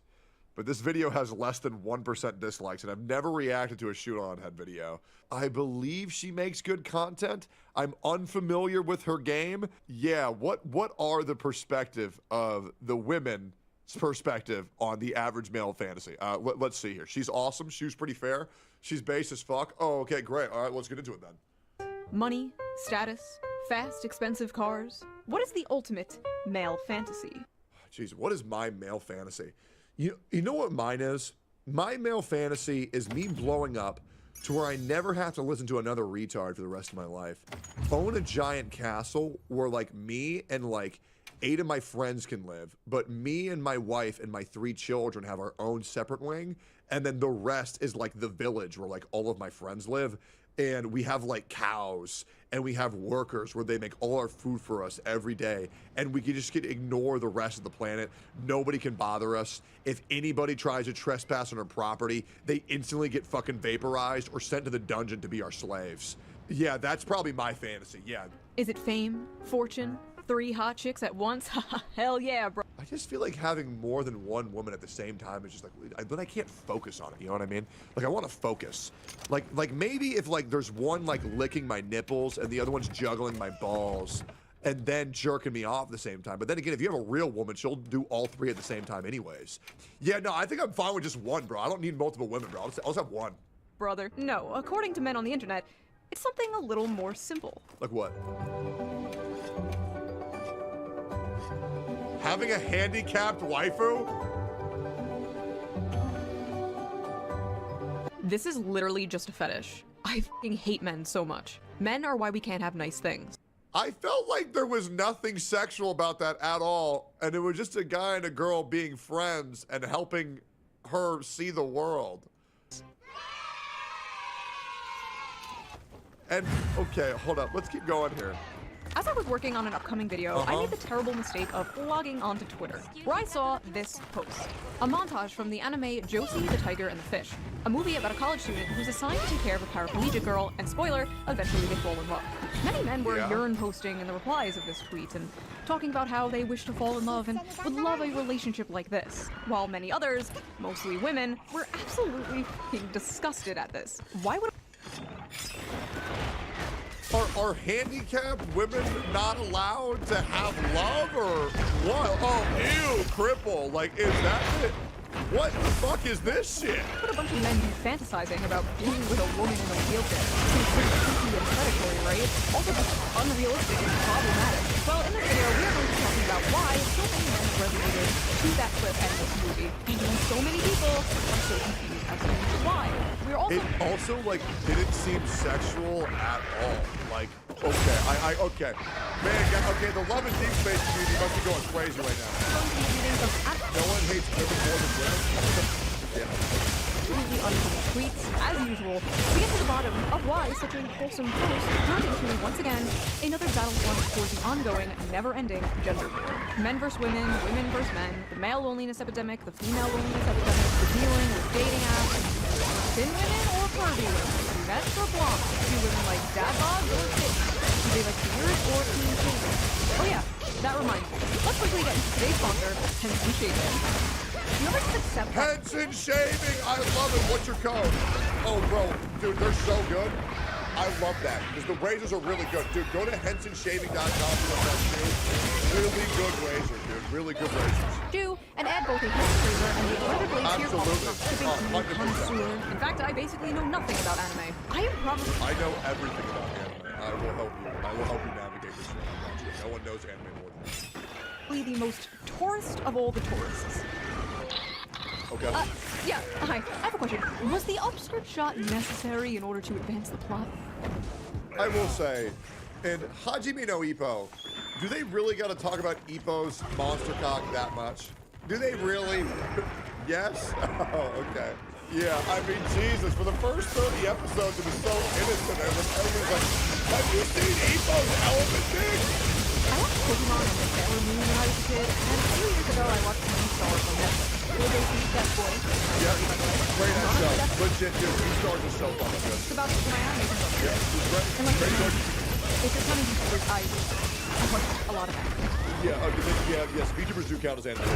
But because of this clip going viral, I watched Josie the Tiger and the Fish, and, well, it was a good movie. I recommend watching it. But it was a really interesting story. I, at the time, a little bit, and I completely understood what she meant by calling it the average male fantasy. So, what was wrong with it? Why did this clip go so viral in such a negative way? Thousands of people angry at this post. That's what I ask myself every single time on stage. So much so where I'm just like, okay, well they're gonna get angry anyway, so I'm gonna just tweet at them. Because these people are so far gone. Like, they're so far gone. Well, let us dilly-dally no longer and read some of these angry replies to get a better understanding of what this is. Dilly, wholesome male fantasy, and fetishizing a disabled girl for him to control. Oh no. That's like oh not what happened. Why? Always vulnerable, always happy, always needs you. Pretty perverted. Where are these fan fictions coming from? They're like hundreds of people. Just like... Welcome to Twitter, where everyone's mental illness is your responsibility. Why did they see a cute montage of a happy couple, a man and a woman happy, together? I know, unheard of. Why did they see that and then immediately come to these conclusions? Like, I thought... Because they hate men so much, they can't possibly fathom the idea of a man making a man. Actually watch the movie, Josie is not always happy, and she's absolutely not portrayed as some, like, vulnerable, sex doll waifu. She's boisterous, she kind of has a foul mouth, she's very sassy and headstrong, she, like, straight up calls him her servant. She's also very depressed. She basically never left her house. She was basically a girl failure. As a former girl failure, I don't know if it's a representation. Are you really expecting Twitter to look for full context you want him? That's your first mistake, man. That's your first mistake. Not in a good way, like they don't romanticize it, they don't sugarcoat it. And I noticed, unlike a lot of movies, unlike a lot of romance movies, at least like Hallmark kind, where it's like the stuffy male lead learning to live life from the quirky, cute female lead, he's already gotten shit together. And she learns to live life from him. He encourages her to live her dream. And in return, he learns to live life in a completely different way. And I thought that was really cool and sweet. Also, the animation was really good. Is anime good? Have I been reading on anime this entire time? Hey, on the off chance you ever see this shit, I think I can already tell exactly who you are by the 7 minutes of video that I watched. Watch the show Free Run. It will change your fucking life. It screams everything who you are. It will give you a deeper appreciation of life and enjoying the little moments before they pass and enjoying those that you love before they're gone. It is a beautiful show. 25 episodes, very short. Fantasy is that she becomes permanently disabled and you can watch the entire thing in 8 hours. Helplessly dependent on him, but can still make him a sandwich. Sounds about right. After watching the movie, these tweets are even more insane. But even putting the movie aside, just seeing that like cute montage out of context, where the f are they getting this? These are very clearly just two happy people. It's in their but because the caption brains! was the average male It's in their brains! immediately goes to the darkest, worst-based interpretation of them. Cosmically, people can't see any humanity in men. They can't see any humanity in humanity in general. Average male fantasy equals a girlfriend with no agency who is completely physically dependent on you and forced into blanket subservience. Fine. Sounds about right. Females are weird for fetishizing clinically disabled. These are the same people who think that a unconsensual hug is real. And these are the same people who think that if you regretted something that you did with a man 30 years ago, that makes them true. Yeah, all of these issues are self-procured in their own fucking mind. And they have this desire to be a victim non-fucking stop. And they want to make sure that everybody else will be suffer for it. Average male fantasy is having a physically disabled girl they can abuse however they want. Got it. Look at that guy. The infantilization of the physically disabled here is a little... This video is a great demonstration why a lot of men are choosing to be single.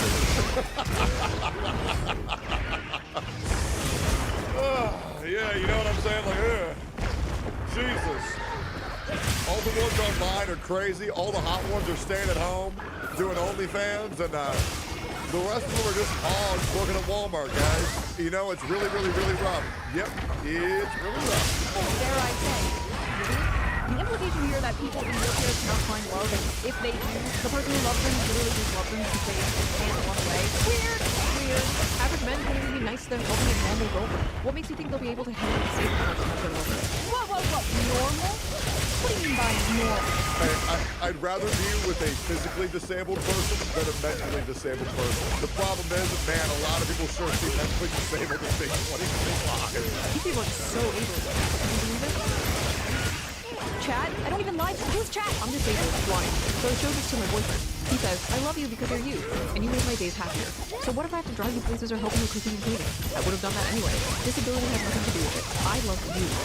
Man, I don't know how to tell you this, but, your boyfriend is right. Sorry you had to find out this way. You show this as fantasy because it's not true for the majority of men who participate in abuse of disabled people. No, the fantasy is a woman appreciates his efforts to make her happy. Stop lying and abusing women and the disabled.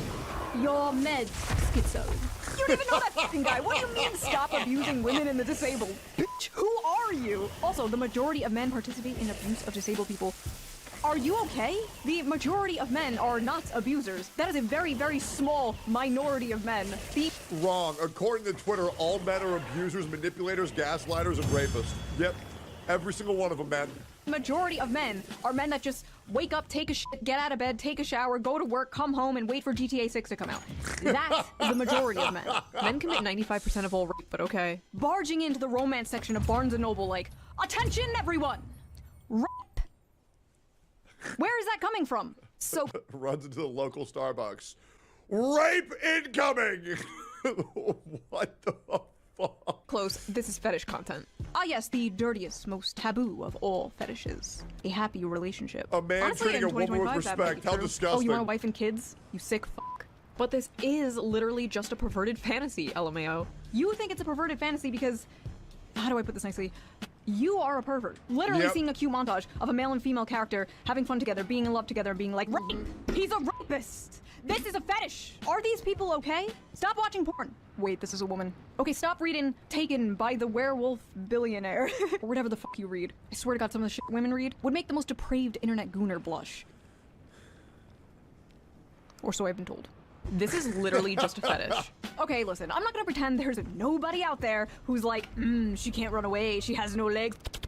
I'm not gonna sit here and pretend there's nobody out there who has a crippled, disabled fetish, okay? I've been on the internet for 20 years. I've been on DeviantArt.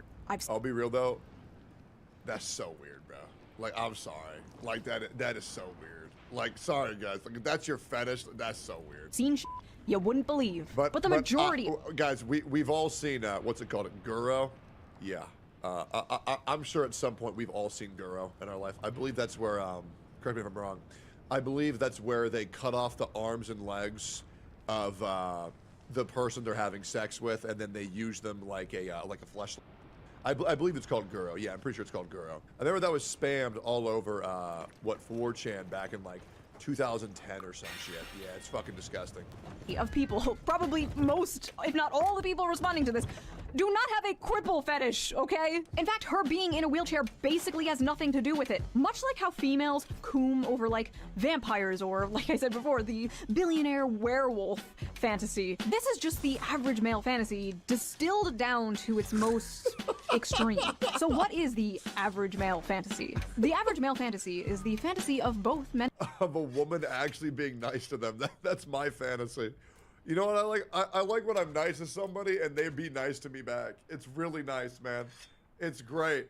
Yep. Oh, man. Would that not be so cool? I just want someone to be nice to me, man. And women alike. It is simply to love and to be loved. But more specifically, the male fantasy is to be a protector and a provider for those that they love. Put a pin in this because we are going to come back to this in a big way, trust me. The average male fantasy and by the way, I think that's every female's fantasy too, I'm not gonna lie. Being a globally known terrorist. The average male fantasy is that a woman who isn't fat. The average male fantasy is actually job security. You know what? These guys may have a point here. Pedophile alert, men want disabled child wives. Average male fantasy is a disabled child. More proof that men are pedos. That's a little girl. This is weird. So first of all, she's literally older than the guy. The guy is 22 and she is 24. In anime years, he is practically hag maxing. And yes, she may be physically disabled, but aren't all men mentally disabled in their own special way? At least the ones in my audience. They will freely admit this. Maybe she, the older woman, is taking advantage of this sensitive young man. Have you ever thought of that? She looks like an 11-year-old child. Where are her breasts? I will say, I do think that is one of the ploys that a lot of women use. And this one gets me very easily, is where they portray themselves as so useless, so helpless, so fucked up. There's a part of me that always thinks, I will save you, my queen! And that's how they get you, dude. I'm telling you, it's a manipulation tactic. It happens. Because there's just no way they're this useless, right? There's just no way. First of all, really I'll fix you weird guys, way I to say can. that. She looks like a child. Show me her. Also, I love how like when anime women have huge boobs, it's disgusting too much brain or whatever. But if the anime woman has small boobs, she is a child and she's a timer. Can't fit them in. Also, if she had big boobs, they'd absolutely be like, wow, look at this sexualization of the disabled. Also, you know like adult women can be flat-chested, right? Like that actually exists in real life. Like adult human women can have small boobs. We love all titties here on the Q1 Head channel. All titties is good. End of story. Women fantasy. A boyfriend with depth and a loving, soft, deeply caring side. Men's fantasy. 12-year-old anime girl who lives and speaks like a toddler. Also notice how she's literally the shape and size of a child. Yeah. How many people ever silly a child? No. You're all childless. Silly me. She's not even that short. She's just sitting. See, like when they're laying side by side, she's like a full-grown adult woman. Why do these people look at this and immediately think of childhood? Go to therapy. And listen, I know that anime can get a little weird, right? Like, excuse me, People Beauty Can is 2,000 years old, and this is People Beauty Can. But this does not even look like a child. This is like a cute woman. It's not a random random. I feel like there are no cute women nowadays. You know what I mean? You have all like the Insta baddies, the e-thups, the e-girls, the muscle mommies, the boss babes, the boy babes. But I feel like every woman is just hot now.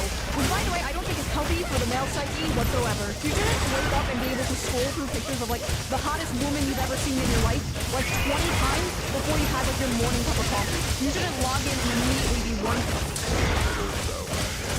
So bad. It's actually so good, bro. And you know what the worst thing is?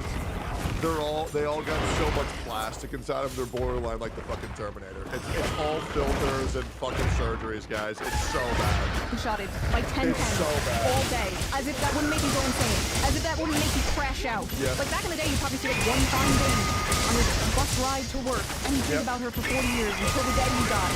That's how it should be. Now every woman is like a crazy, hot, unattainable Instagram goddess with the fattest of X's. You don't know how good we had it. You go to Blockbuster, and the 21-year-old first-year child would be the most adorable woman you've ever seen. No Botox, no lip filler, just pure soul, full of joy and whimsy. Now women are full of hate and SSRIs, but they're hot. They're hotter than they've ever been. They're hotter and more depressed than they've ever been in history. Sad. What were we talking about?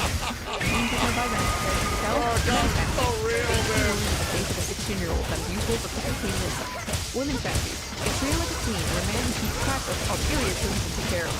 I think I speak for a lot of women here when I say our fantasies do not, in fact, include men crackling or periods. Personally, if my husband was like, honey, just a reminder you're in your video phase, I'm taking the kids. Yeah, that's just weird as fuck, bro. Hell no. I also love how this person said, my fantasy is for a man to take care of me.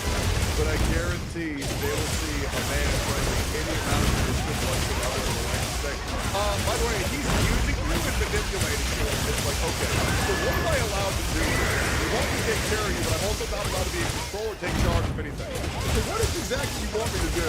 Men like to pretend they want this, and then they think their wife or is ready or their son will be this. First of all, I'm sorry that happened to you, but there are in fact good men out there. I've seen them on my very audience. Sorry, can you keep a straight face? This is the Q1 Head audience. You're all gremlins. Male fantasy equals a woman that can't run away from him, a woman that's dependent on him. Interesting. When men are involved, it's basic survival instinct to assume the worst. Men are guilty until they prove themselves innocent. You know what?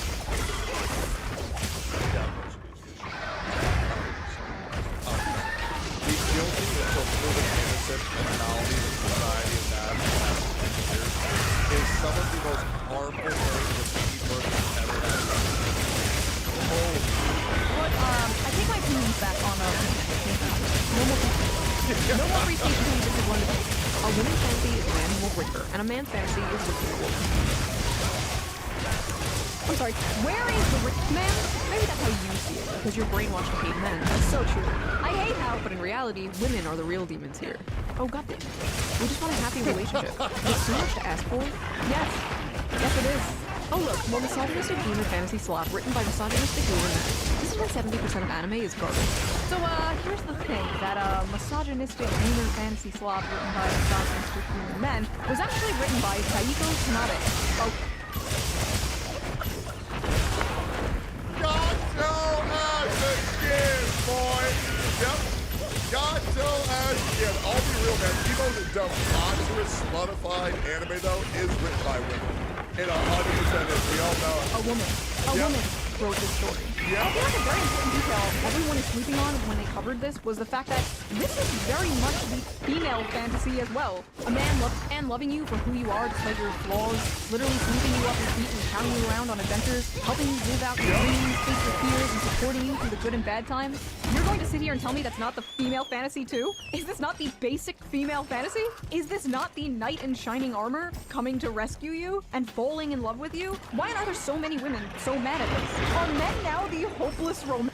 They're not mad at this, they're mad at themselves. And they gotta make sure everybody else on Earth is punished for it. Romantics? Are men now the ones yearning for a fairy tale romance? Is this why all the Disney remakes are like, she's not gonna be saved by the prince, she's a strong, independent woman? Meanwhile, men still want to be the prince, men still want to be the knight in shining armor. Men are like, I will save you from your monotonous 9-to-5 job. I will give you a house and baby. And women are like, no, I must be an actuarial consultant. Be gone, vile misogynist. Is that what is occurring here? Also, that aside, there literally is a gender-swapped version of this story called Perfect World. It is a manga. Manga? Mango? Manga. Oh, no. Mango. Do not come for me, weebs. Men will statistically leave their wives and partners the moment they find out they're disabled or have a life-threatening condition.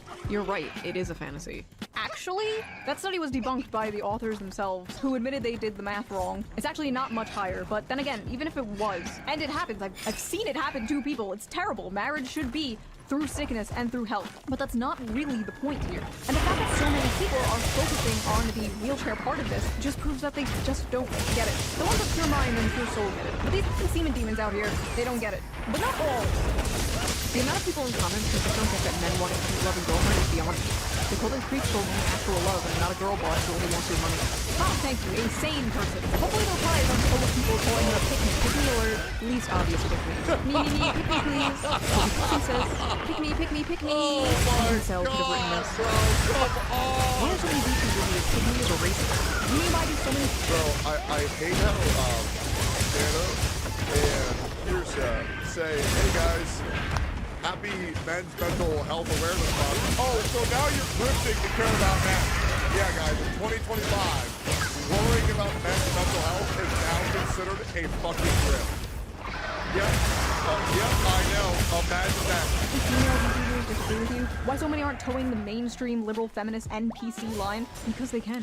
See, the most powerful weapon women have against other women is social ostracization. You don't want to be seen as a pick-me or a racist, so you keep your mouth shut in order to survive in female social circles. But in the cases of VTubers, virtual YouTubers, they're basically anonymous. They can say anything they want. They're basically wearing a mask. They're free from the chains of the eternal HR longhouse. But apparently even being anonymous online does not save them, because they still get doxxed for simply not hating men. There's Kitsune! There it is, man. Was just talking about them. They literally got doxxed because they said not all men are bad. Can you imagine that shit? Lovely. Maybe I should save this rant It's for a pathetic. different video. Moving on. Men are why we can't have nice things, by the way. First of all, men make all the things. No, it's not. It's Chinese children. Also, I just realized it was a man saying that. It was a whole-ass man saying men are why we can't have nice things. I don't deserve this trophy. This is for you, sir.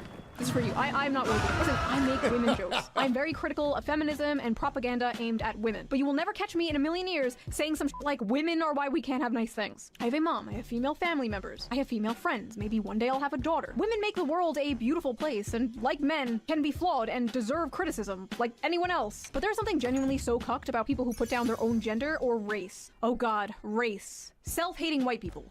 Don't get me started on self-hating white people. Yep. White people are so evil. I hate being white. White people can't dance. White people food is so gross. You're not getting into Wakanda, bro. You're not getting invited to the cookout. And Hey guys, I'll say it. I love white people. Yep. Hey guys, I'll say it. I remember a popular OnlyFans streamer called me an alt-right grifter because I said, guys, I think it's okay to be white. These people are so pathetic, man. Legit, these people are so pathetic. Ouch. But yeah, women were not the only ones who had a problem with this. There were a lot of men who didn't quite relate to this being the average male fantasy. It's fine to love the disabled. I didn't need to remind you that. but you glorify it, this anime is certainly Marxist propaganda. The movie is about him taking a job as her caretaker, and when he learns of her dreams, he makes it his mission to help her dreams come true. So it is Marxist propaganda to help a disabled person pursue their dreams? Yeah, it's woven in. Empathy is the target of propaganda. Marxism is when girl in wheelchair. I love this. Empathy is the target of propaganda. Every piece of media that makes you feel empathy is communism. Political brain rot. If you're at the point where you see this, and you're thinking of communism, you need to log off. You are unwell. I'm sorry, but when I reproduce, I don't want a high probability of my offspring being mentally or physically retarded. We need a better class of incels whose bar is higher than the retarded. She's not retarded, she has a spinal injury that's not genetic. Also, what is this LARP? I love how everyone is just kind of having like a normal conversation about this clip, and this guy just comes out of nowhere like, I would never put my pure white seed in such a vile creature. Like, you absolutely know this guy has a non-white girlfriend. They all these like I hate white people women always have white boyfriends. All these I hate non-white people boys always have non-white girlfriends. I don't know what it is, but I've seen it too many times. I guarantee you when this man logs off of his Black Sun Roman statue Twitter account, he's clapping Latina booty cheeks. My fantasy is not being a simp, but okay. Fellas, is it simping to love a woman? Nah, this is not the male fantasy. Yes. That man is a beta male. If she wasn't in a wheelchair, she would leave him for Chad. Fellas, is it beta to love a woman? This is not my fantasy. This is some gay shit, to be honest. Fellas, is it gay to love a woman? What no pussy does to a motherfucker. Brother, I've seen what pussy does to a motherfucker. And it's far worse. The average male fantasy is taking care of their crippled wife. I don't think I've ever had that fantasy before. I thought it was going to be about going on some quest to kill the dragon to win the princess or something. It is. That is the average male fantasy. But there are no dragons to slay. There are no princesses to save. But there is that little old lady in the grocery store who can't quite reach that top shelf. There's that heavy box thief. Oh, dude. When somebody says, oh, I can't reach this, can you get this for me, Sonny? Oh, my God. Yeah, don't worry, ma'am. I will be your superhero. Oh, it's great. Or like when you're on a hike and one of your homies is just like fucking dead, fucking tired. They don't want to move at all. And I'm like, don't worry, bro. I'll carry you on my back. I remember I carried LaRoe for 40 minutes because bro was just, what's the word? Hypoglycemic as fuck. So I carried bro 40 minutes out of a forest just to get him back to the car. Like, oh man, I felt like a goddamn hero that day. Not Shinya. I can't pick up that fucking guy. What the hell? I'd roll Shinya. The pretty girl you work with can't quite lift herself. There's that jar of tomato sauce your wife can't quite open. There's that Lego set your little son can't quite put together himself. Or there is this paraplegic girl who wants to see the ocean. This is the Princess and the Dragon story. And despite what many are told, men do have a lot of love to give. And they want some kind of excuse or mechanism to show that love. In a world where men expressing themselves is either seen as toxic or gay. And one way of expressing that love— I mean, it is gay, guys. If you're a man and you have emotions, it's really fucking gay. And if you're a man and you cried, it's not real, it's fake, it's performative. Yeah, it's bullshit. It's all for theatrics. Is solving problems. Everybody knows it. Men fucking love solving problems. I don't know what it is. They also love reading Wikipedia articles. The amount of times I walked over and my husband was reading a Fuck no, I don't. random fucking Wikipedia article about like the world's tallest buildings or like a random battle in World War II. No, I didn't know if this was autism or what, but apparently it's a man thing. Anyway, yes, autism. Men love solving problems. It's autism. And in a world that makes them feel useless, makes them feel like they have no purpose, men desperately feel like they need to prove their worth. They are desperately looking for a purpose in life. So it is not at all shocking to me that the modern young man is seeing a clip like this and longing for this. A lot of modern men don't have a chance to prove themselves, to make something of their lives. They don't have a chance to provide anything for it. A lot of men just want to find someone going through hardships and make them happier than they've ever been before.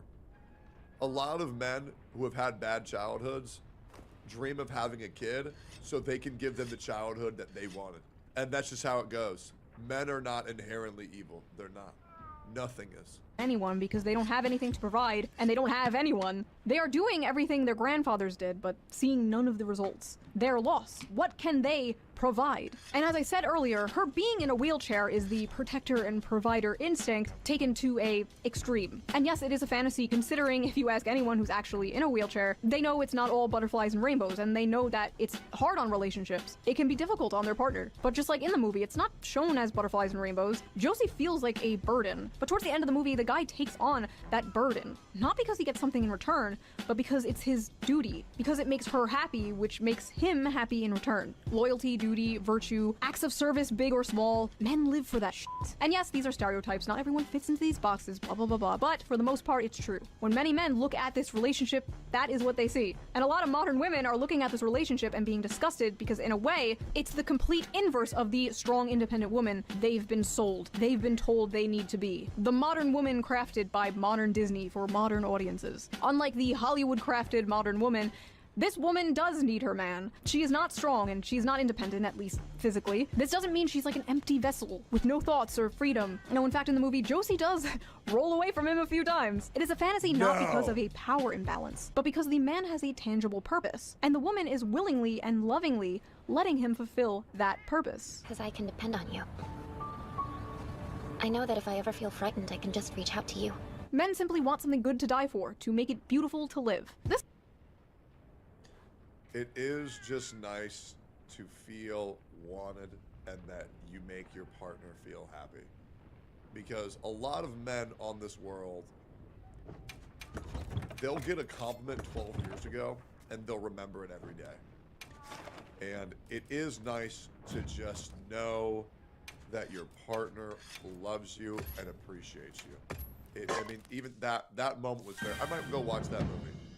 That was a very, very, very nice moment. This manifests in a lot of ways, but the most common is having a loving partner and or a family. Now, I would like to say, not all women, let me rephrase that, barely any women are this fucking retarded online. But showcasing the retards is hilarious, because good God, they're miserable. I know tons of women, they're all great. But these ones, man, these ones are miserable. Something unobtainable to many people nowadays. So yes, literally one of the most normal things ever is becoming a fantasy. Sad. Also, men will deny this, but they absolutely have a biological clock. It may not hit in your teens or your 20s, but one day you're going to have a dream. You have a little daughter making you pancakes with your wife in the morning, and you're not going to be able to get it out of your head. And that is the male biological clock. Everything you do, the money you make working that grating 9-to-5 job, it will all be for something bigger and more important than yourself one day. You will come home to a warm and happy home, greeted by people who care about you, and love you, and rely on you, and everything will make sense then. Until then, you'll just be on the internet, being called a misogynist, for wanting something bigger and more important than yourself, for wanting something beautiful I've been getting that every day, and man. That is the average male Getting that every day for 6 years. And 3 hot chicks at once. Hell yeah, brother. You know what I'm saying? yeah. So that was that little video. Men in the comments, let me know. Bro, that was fucking awesome. You got us new subscriber out of me, Shoe on Head. Great fucking video. Yeah, my male fantasy is that people go like, comment, subscribe to me and Shoe on Head. That would be fucking awesome. But yeah, I mean, there's obviously a lot of crazy women on the internet. I'm not gonna lie, but that doesn't mean all women are crazy. Yeah, sometimes people be tweaking out over nothing. And it is just fucking miserable to deal with now, isn't it?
集めの話ですね。